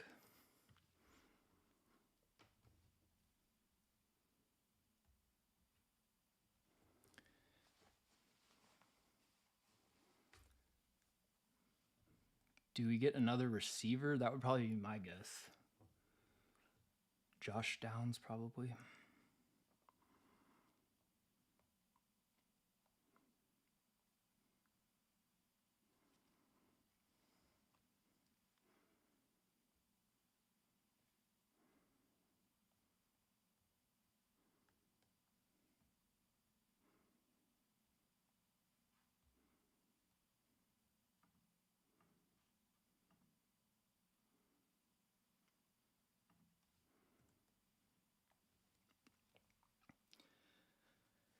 So we got no receivers in the top 20 and then 4 consecutive receivers. Pretty much the definition of a run right there.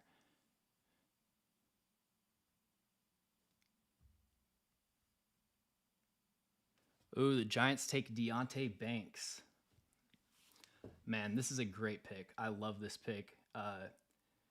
Deonte Banks is one of my favorite players in this class. Probably the guy that I'm highest on relative to consensus. You know, him and Paris Johnson Jr. When you talk about first round guys, I think his movement skills at his size you just don't see every year.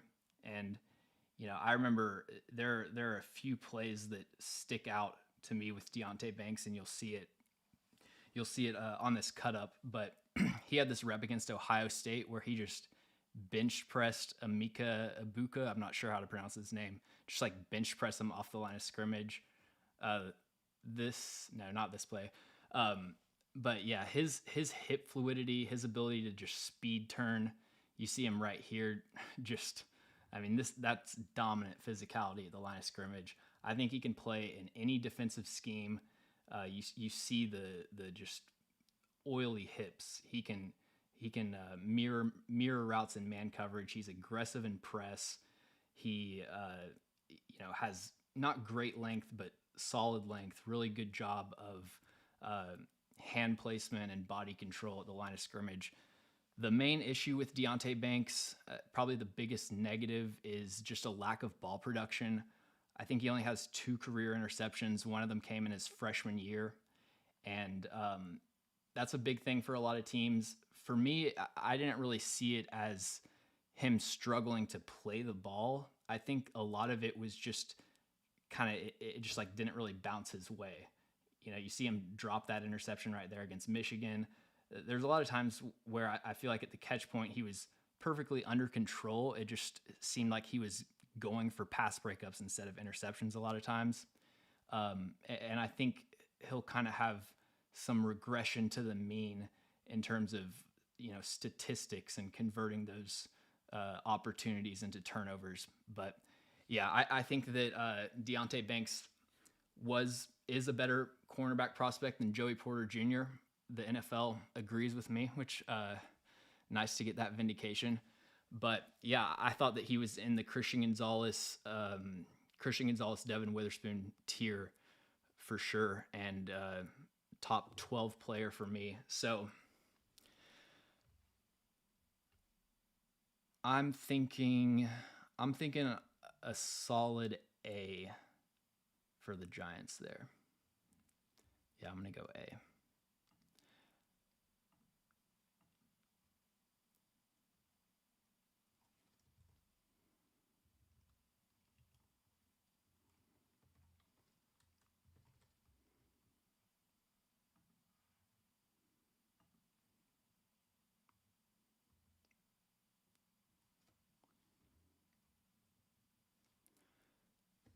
And I've got to update these teams with the trades.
Yeah, there was a lot of.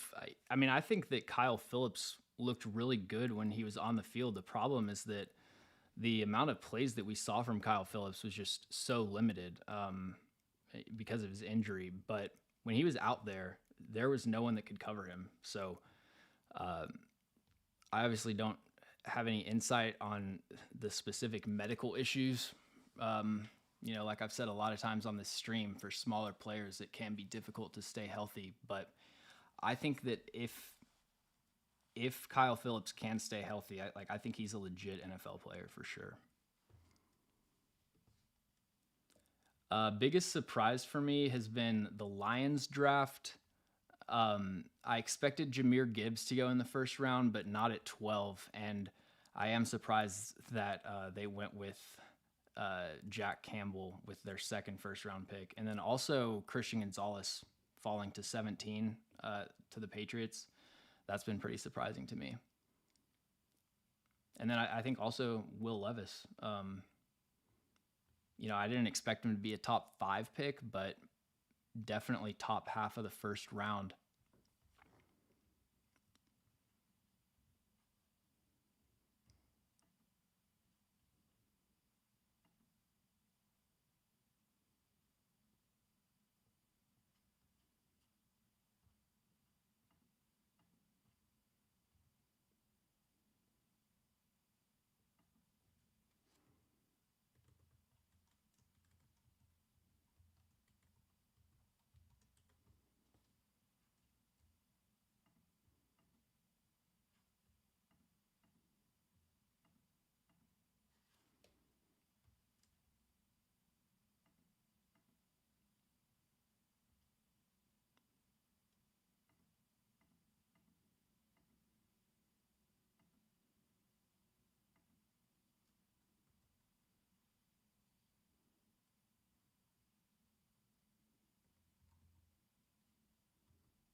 Hendon Hooker, I think the second round is his floor.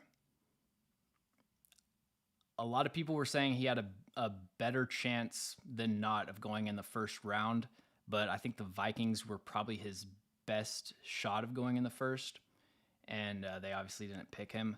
So I think second round is probably where you see him go off the board.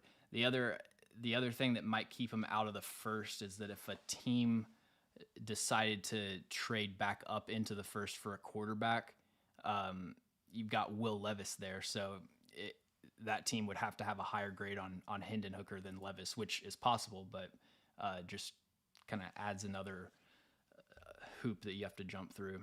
So I think probably second round would be my guess. I don't see him making it out of the second, just with how much. I think he was more of a late second, early third type of player, but with how much buzz he's been getting, I have to assume that NFL teams have a pretty high grade on him. You never know, though. I mean, Malik Willis was I think his over under for draft position last year heading into the draft was 10 or 12.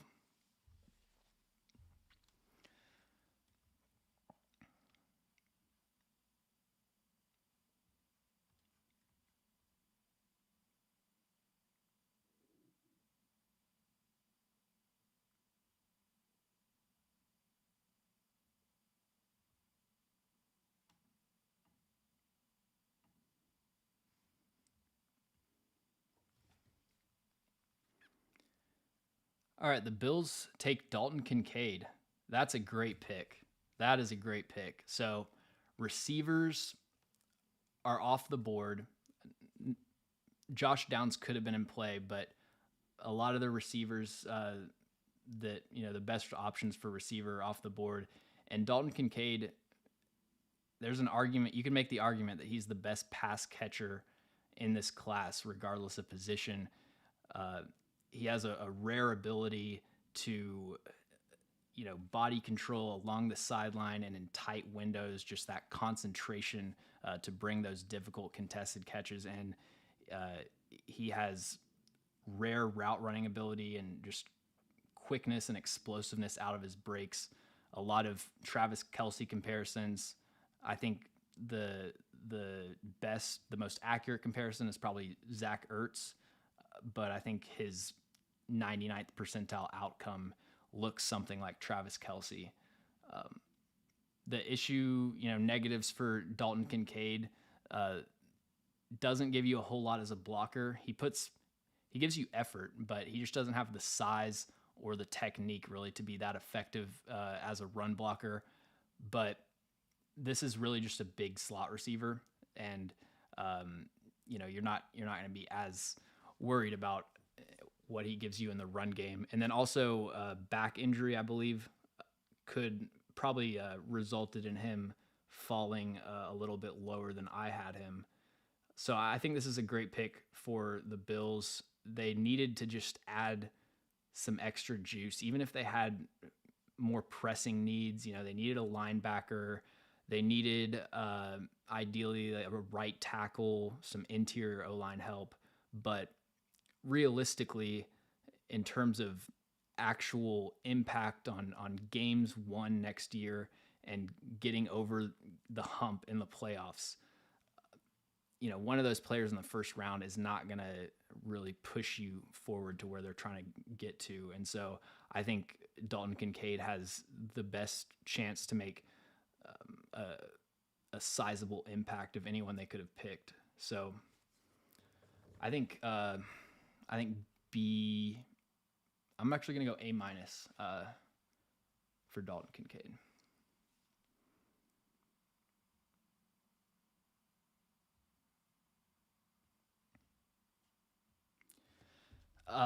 What are you thinking the Titans do tomorrow? So they got tackle and guard. I think tackle and left guard we can say are solved.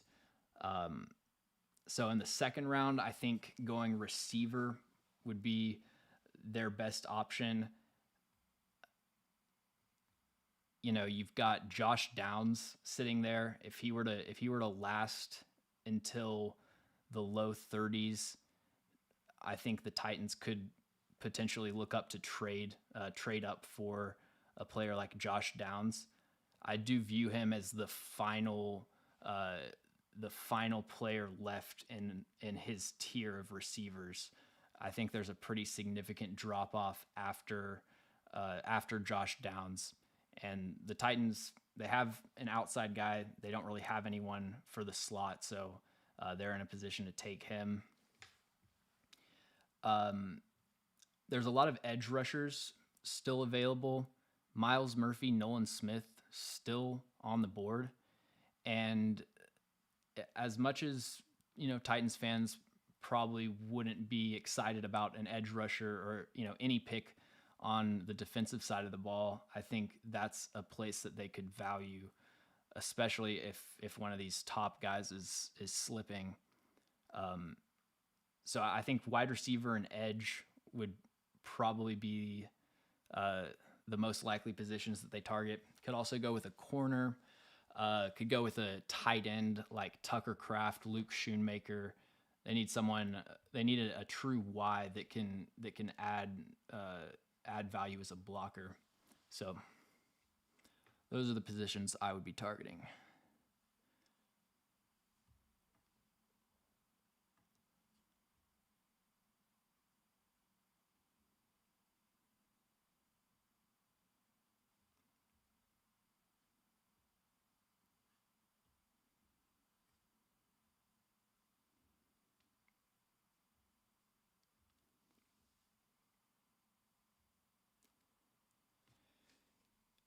Cowboys could be an interesting spot for Mozzie Smith. That could be an interesting pick.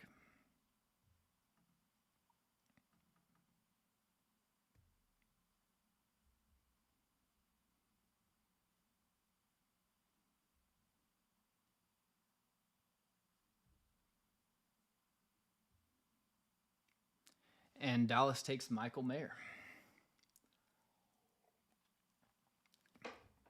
So Michael Mayer is kind of the do-it-all tight end in this class. As far as the top guys, you've got Dalton Kincaid, who's the receiving specialist. You've got Luke Musgrave, who's just the athletic freak, but not really put together, and hasn't been on the field a whole lot. You've got Sam Laporta, who's the move tight end, but then you've got Michael Mayer, who does a little bit of everything. He's not a great athlete, but he really maximizes his route running ability for what he has to work with. Really smart in terms of setting up receivers or defensive backs at the break point. Really good hands, really good concentration and tight windows. And I think his ability as a blocker has been a little bit overstated. He's not just going to come in and immediately be a dominant run blocker. He needs to clean up his hand placement, and he'll fall off of blocks a little bit too easily, just not super balanced at the point of contact. But he has the size, and probably the most important thing for tight ends is that he has the want to be a blocker, I think, just, from watching his tape. So yeah, I know the Cowboys are looking for a do-it-all tight end. I kind of like what they have as far as Jake Ferguson. Okay, so I'm talking about the wrong pick here. I saw someone, a verified account, tweeted that they took Mozzie Smith. I have Mozzie Smith highlights right here.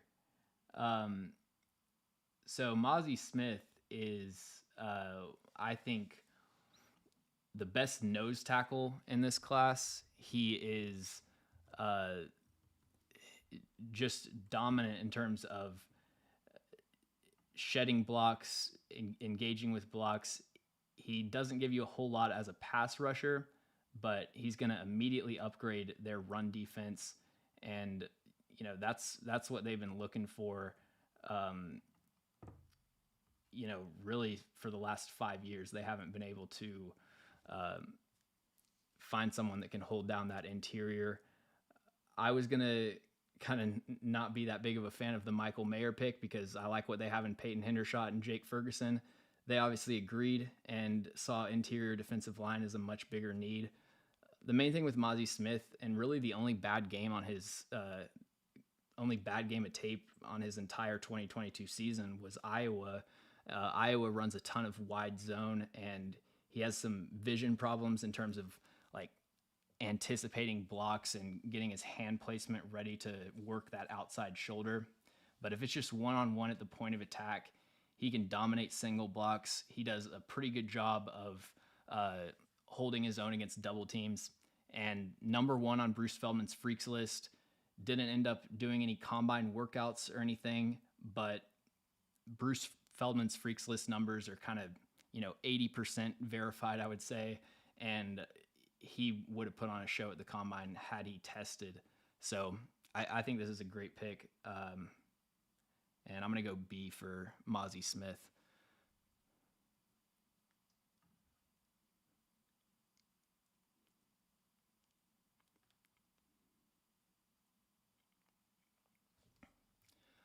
I don't know that Murphy Bunting. So Jacob asks, do you think the secondary problem for the Titans is fixed with Sean Murphy Bunting? I don't think that he fixes their secondary problem. His tape was really inconsistent. There were flashes, but a cornerback's performance is just a lot more kind of how we view their performance is a lot more dependent on consistency on a game-to-game basis, and he didn't really have that. So I think he's a nice option to have, but I don't think he's anything more than like a depth piece. All right. Let me update this draft board right here. So we got Dalton Kincaid at 26, and I'm going to go A-. And we got Mozzie Smith at 27, and I'm going to go B right there.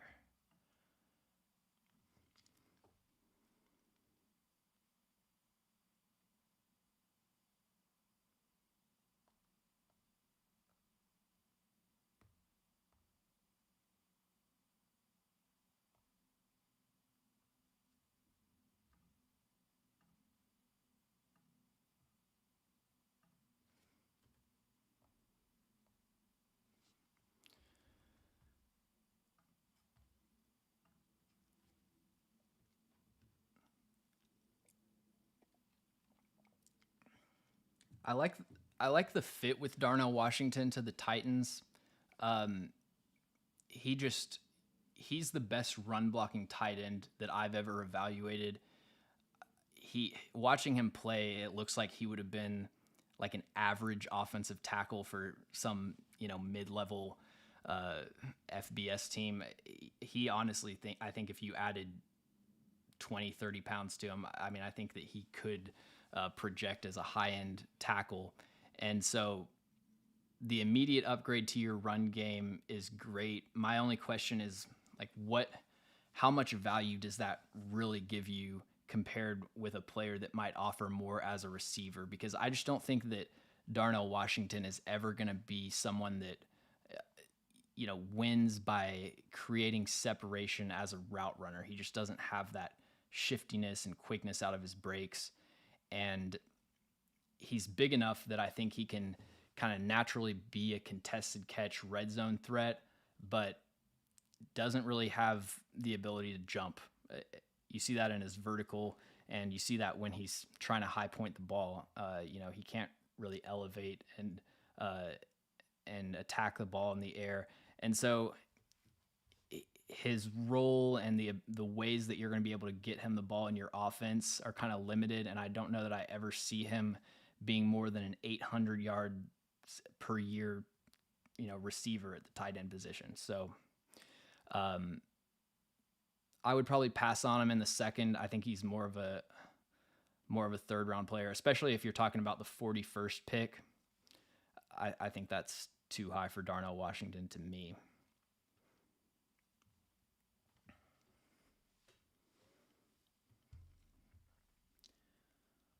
Okay, the Jags pick is in.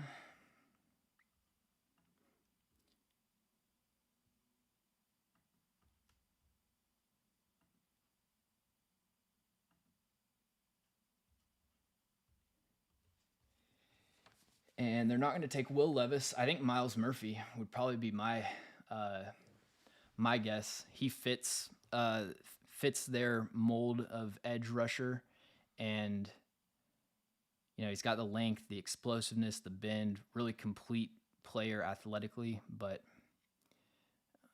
kind of underwhelming tape last year. Nolan Smith could be in play. Ooh, Anton Harrison. Okay, so I didn't even think about that. Cam Robinson is suspended. So yeah, they have that need at left tackle. Anton Harrison, I've always been a lot higher on him than I think a lot of people. He's my 21st ranked player. His pass protection is just lights out. I mean, just a ton of experience playing left tackle for Oklahoma, and not a lot of pressures allowed in his career. Great hand usage, really smooth footwork, and his anchor is as solid as it gets. He's just not a good run blocker at all.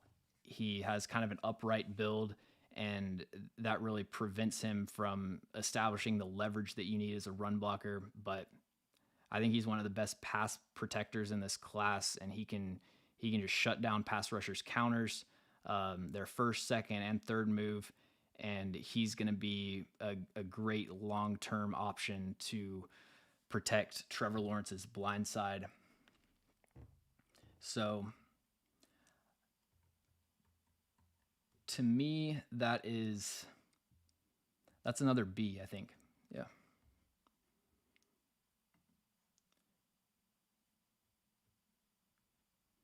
Yeah, B for Anton Harrison.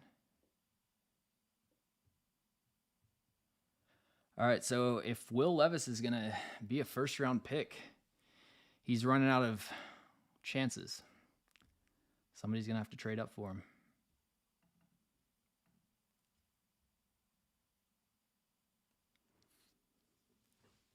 Yeah, Anton Harrison is damn good.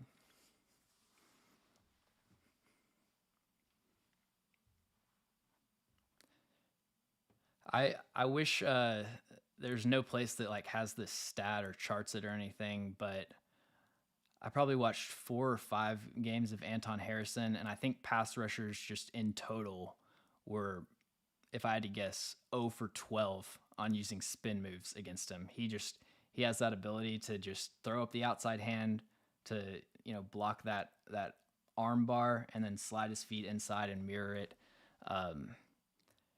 Short shuttle time and all that kind of stuff was a little bit underwhelming for him though, but really good length. And Cam Robinson, even outside of the suspension, he's a league average tackle. So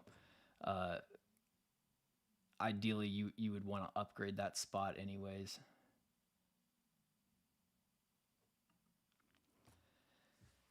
So the Bengals pick is in. It seems like it's always really interesting to see who the NFL ended up being lower on than everyone else. Myles Murphy, Nolan Smith. I mean, and Nolan Smith could, these players could obviously go off the board right here, but Nolan Smith was a player that a lot of in the know people saying that he was a player that was like high on teams' boards and great interviews and all that kind of stuff. And sometimes it doesn't necessarily mean that that's not true. Sometimes that's just the way that the board falls. Teams don't think that they need that position as much. Okay, so yeah, Bengals take Myles Murphy. I think that's a great kind of contrast to what they have in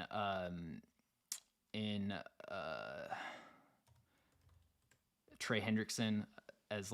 Trey Hendrickson is one of the least athletic edge rushers relative to what his production is like. He really maximizes everything that he's got to work with. And Myles Murphy has the ideal build, the ideal get off, length, explosiveness. Bend is not great, but good. And heading into this year, he was kind of penciled in as a top 10 pick because he had that, former 5-star recruit, had that production his sophomore year. And then heading into his junior year, he was top 10 on everyone's boards, top 10 on the mock drafts. But with Brent Venables gone, and you saw this exact same thing with Trenton Simpson and Brian Bresee, the production just dropped off a cliff. He was nowhere near as impactful as he was in, even his freshman year, honestly.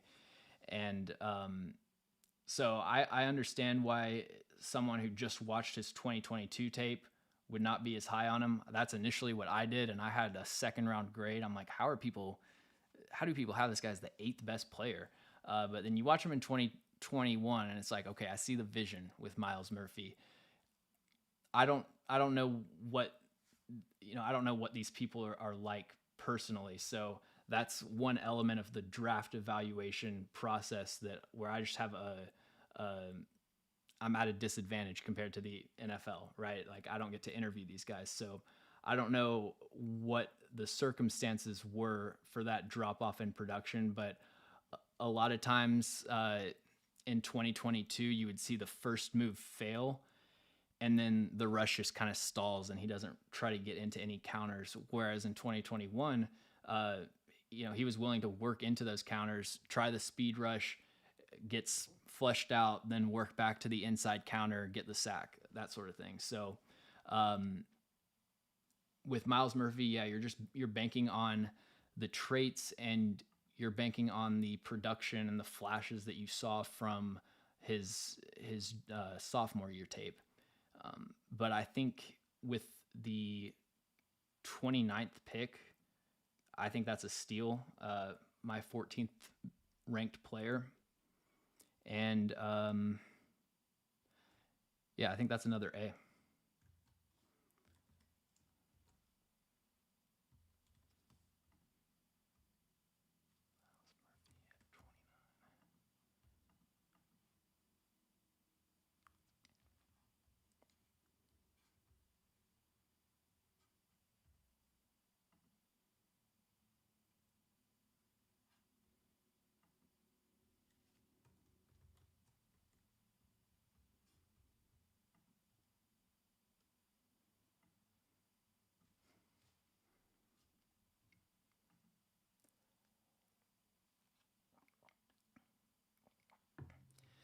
Yeah, the Jags are just collecting freak athletes along the defensive line. But with all of that, they still don't have anyone that's a true number one. Josh Allen is like a low end number one, I guess. But they've taken a bunch of massive swings over the years, and they don't have like a bona fide star, which I think kind of goes to show that traits aren't everything.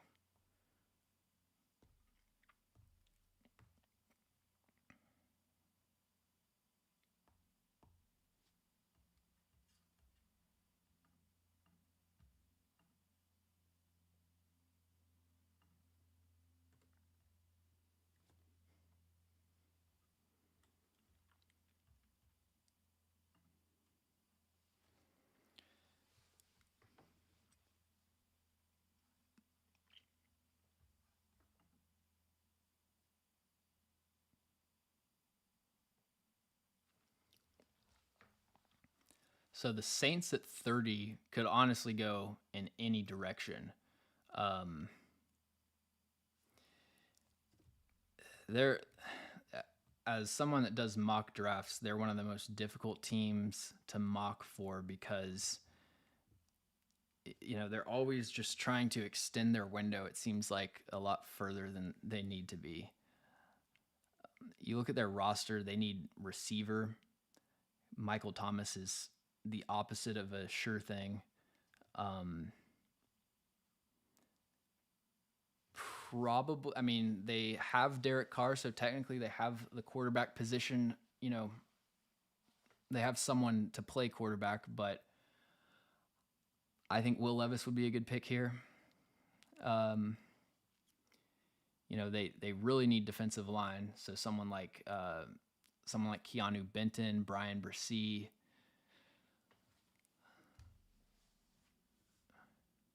And they also need pass rushers. So this could be a Nolan Smith destination as well.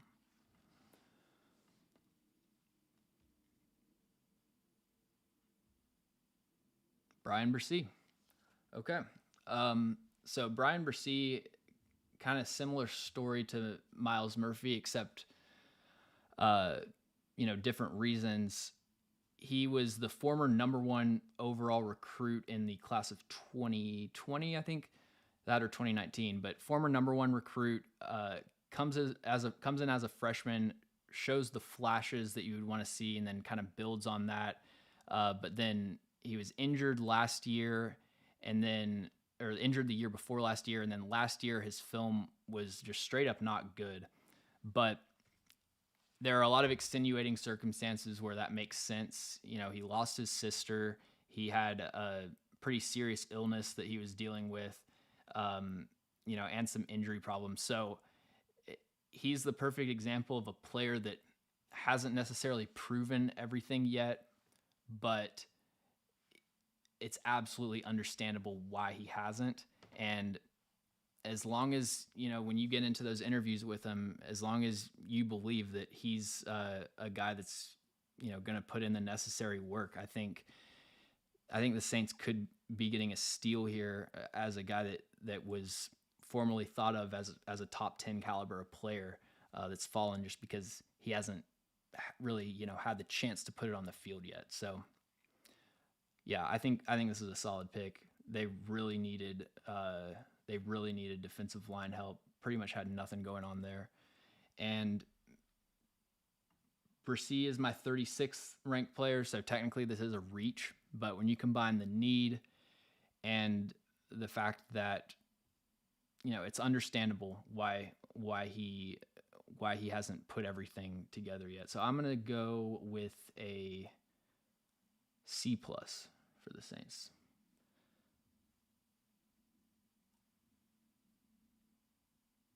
Solid pick, but I still think Nolan Smith, Josh Downs, BJ Ojolari. I would have preferred Keanu Benton. So don't love it, but I get it.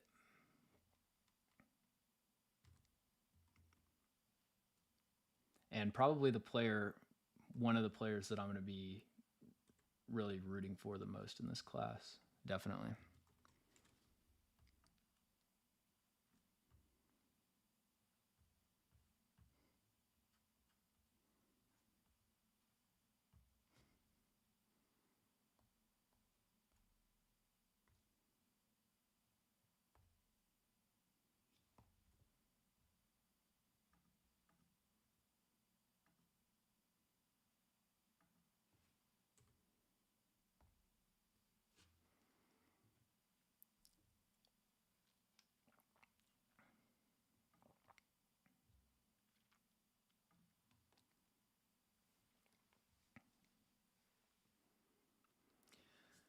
What do you think about the Lamar Jackson contract? Yeah, it's a lot of money, but they had to do it. They really had no other options to get a similar caliber of quarterback. And the thing with these massive quarterback contracts is, in the moment they end up, quarterback is the highest paid at his position or whatever. But then in a few years, as the cap continues to rise and more quarterbacks sign their deal, these contracts that we at one point thought were really expensive end up being not that bad. So yeah, as far as the contract, as long as you're not doing something crazy, like, giving them 5 years guaranteed or whatever, you pretty much just gotta come to an agreement and make it happen. Just lock your guy up.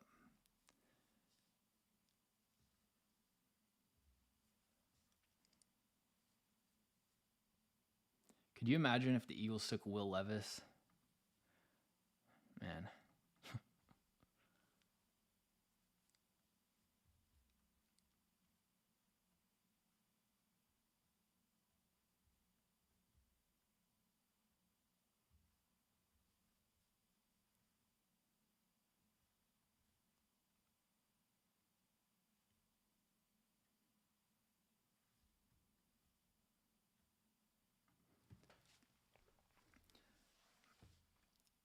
So the Eagles got Jalen Carter, probably Nolan Smith could be interesting. Yes, Eagles draft Nolan Smith. Okay. So they're just going to recreate the Georgia defensive line. I like it. Yeah, Nolan Smith, 16th best player in this class for me. Has elite speed, elite explosiveness, and great bend for the edge rusher position, but really short arms, really undersized. So he's going to have to kind of play in more of a hybrid role, I think. But having someone like Hassan Reddick, who is really the only semi relevant NFL comparison for Nolan Smith. There's not a whole lot of players with his size profile that have had any meaningful success. But having Hassan Reddick there and a coaching staff that understands how to use those guys to their maximum potential, this is, I think, the best possible landing spot for Nolan Smith. He's a guy that's can come in and be a team captain from day one. From all reports, great off the field, great character, all of that. And it honestly makes the Jalen Carter pick even better, because like Jalen Carter having Jordan Davis there, that's just a little another kind of plus for that for the off the field concerns to kind of assuage some of those concerns that you have with his focus and his work ethic and how serious he takes it. And I think just having Nolan Smith, having people that are, proven workers and that he's comfortable around, that's going to create a great environment for him. So I hate to be too high on all these picks, but some of the teams in the top 10 were letting some great players fall into the 20s, honestly. So I'm going to go A. I'm going to go A for the Eagles there. They get an A+ with Jalen Carter and then an A with Nolan Smith. And that is just an outstanding job of reloading the front four. Yeah, Howie Roseman is a good general manager. I think you can be pretty sure about that.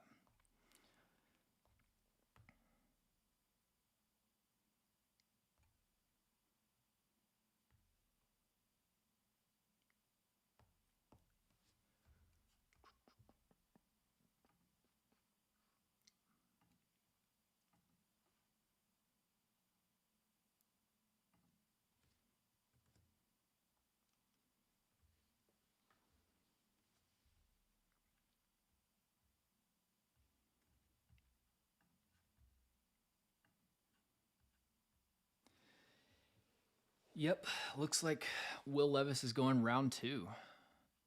So if we look at the draft order, got the Chiefs, and I had the Chiefs with that pick. Hold on. You got the Chiefs, obviously not going to take a quarterback. I think, the Rams at 36, that could be a sneaky spot for Will Levis to go off the board.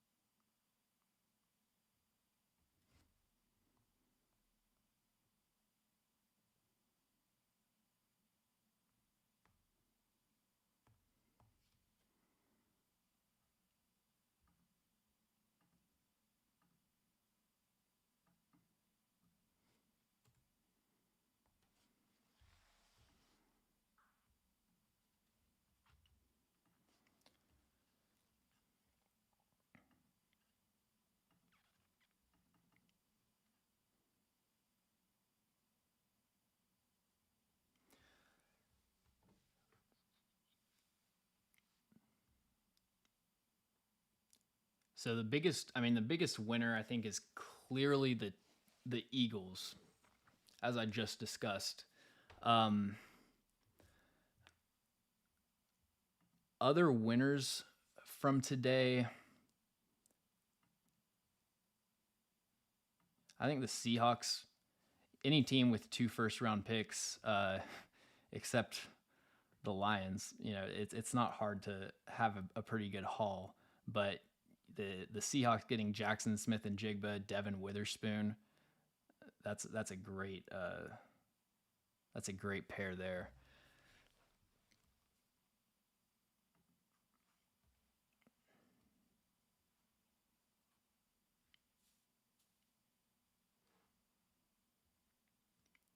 What are we thinking for the Chiefs pick? I think Josh Downs, but they don't seem that interested in investing in receiver.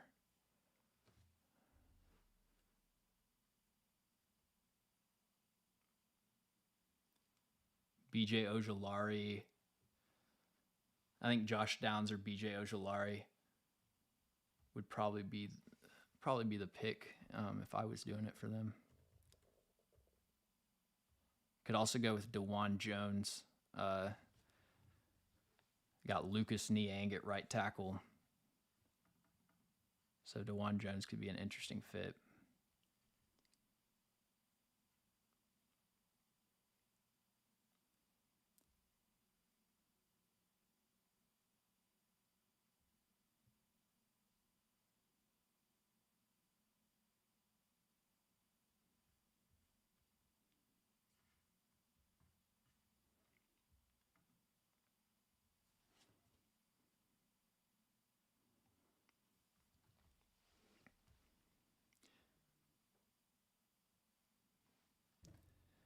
So for the Titans heading into tomorrow, I think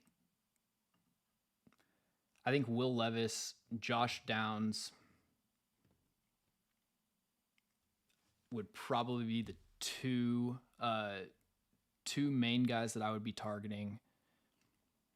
And then I think I could see them going with an edge like BJ Ojolari, Felix Anadike Uzama.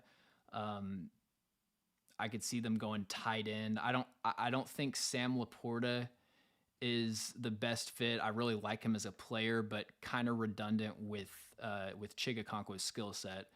But I think Michael Mayer, even Luke Musgrave, I think those would probably be the most likely targets for the Titans tomorrow.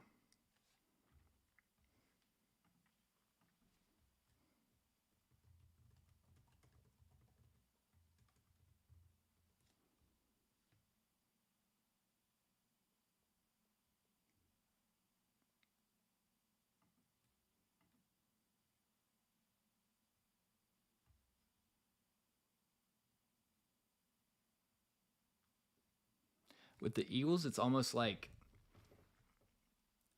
everyone agrees that Howie Roseman is a great GM, but some of these picks, it's sort of like the Colts taking Quentin Nelson, 4th overall, or the Browns taking Myles Garrett 1st overall, where it's like if everyone I just a great tweet from Kevin Cole, where it's like if everyone agrees that if every draft analyst agrees that the pick is genius, it can't require any sort of extraordinary thinking or strategy. That's a tweet from Kevin Cole, which is a great point. Because it's like, we all want to say that Howie Roseman's this genius, but it's the draft has also really fallen into place for him. Just like having John Robinson last year, trade away A.J. Brown. That's a great move by Howie, but it's luckier for him that he was in that situation to get a player like that. All right, Chiefs on the clock. I really think they need to go receiver, but I would like them to leave Josh Downs on the board for the Titans.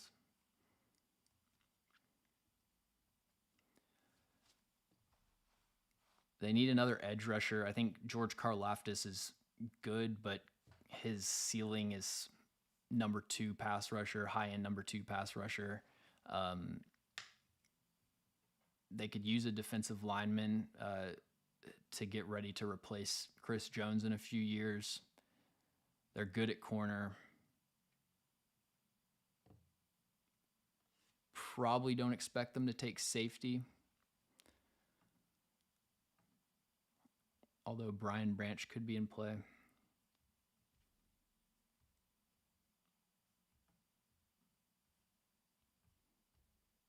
But the Chiefs have been hitting these draft classes in recent years out of the park. I mean, the amount of players they had, playing meaningful snaps and not just being on the field, but playing good football for them that were late round picks. Joshua Williams, Jalen Watson last year. Crazy. They were able to get 3 starting caliber corners in 1 year.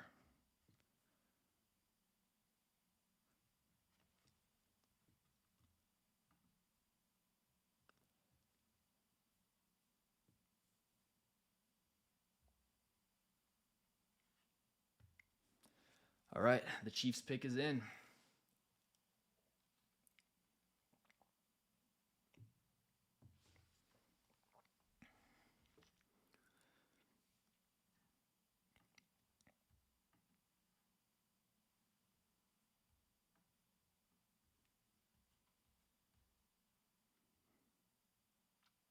The Bills getting Dalton Kincaid, that's about the best possible realistic outcome for them. Like I said, they really needed just some extra juice offensively, and I think with the receiver run that kind of preceded that pick, they were going to be forced to reach at the receiver position if they wanted to go that route. But Dalton Kincaid is, I mean, he's as good as any of the receivers in this class, in my opinion.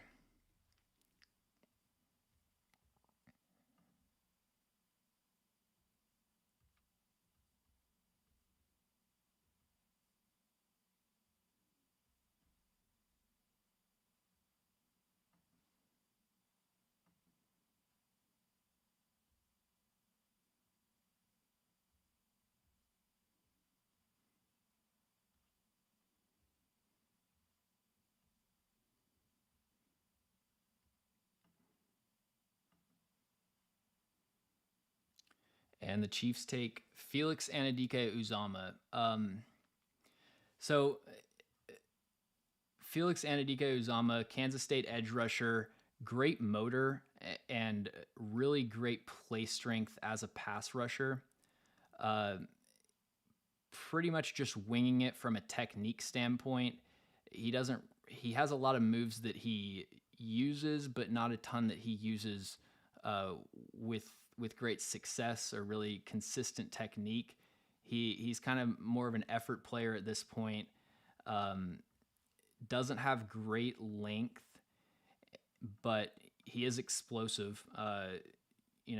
Good vertical jump, 80th percentile broad jump. The biggest thing with Anudike is motor and just like speed rush, pressing the outside shoulder. But I don't love this pick because I think that his ceiling as a number one pass rusher, which is what I think the Chiefs should be targeting, I think his ceiling is kind of limited. He's a really different player from George Karlaftis, but in terms of caliber of player, I see them pretty close. And I think they could have gotten someone with a little bit more upside in BJ Ojolari, but it's a position of need. He's has a very low bust factor. It's hard for me to see him being a bad player. And so I'm going to go C minus for that. And that's going to round out the first round. So I appreciate you all joining us for the first round of the 2023 draft. We're going to be doing the same thing tomorrow, 7 p.m. Central Time for the second and third round. And going to be showing film, grading all the picks, and talking back and forth with you guys. So make sure to, at least, have me as one of your streams that you're watching. I know there's a lot of options as far as draft streams, but I appreciate you guys choosing me, and I'll see you guys tomorrow. Before we head out, make sure that you are subscribed to this channel so you don't miss the stream, and make sure to follow us on all of our social medias. The links to those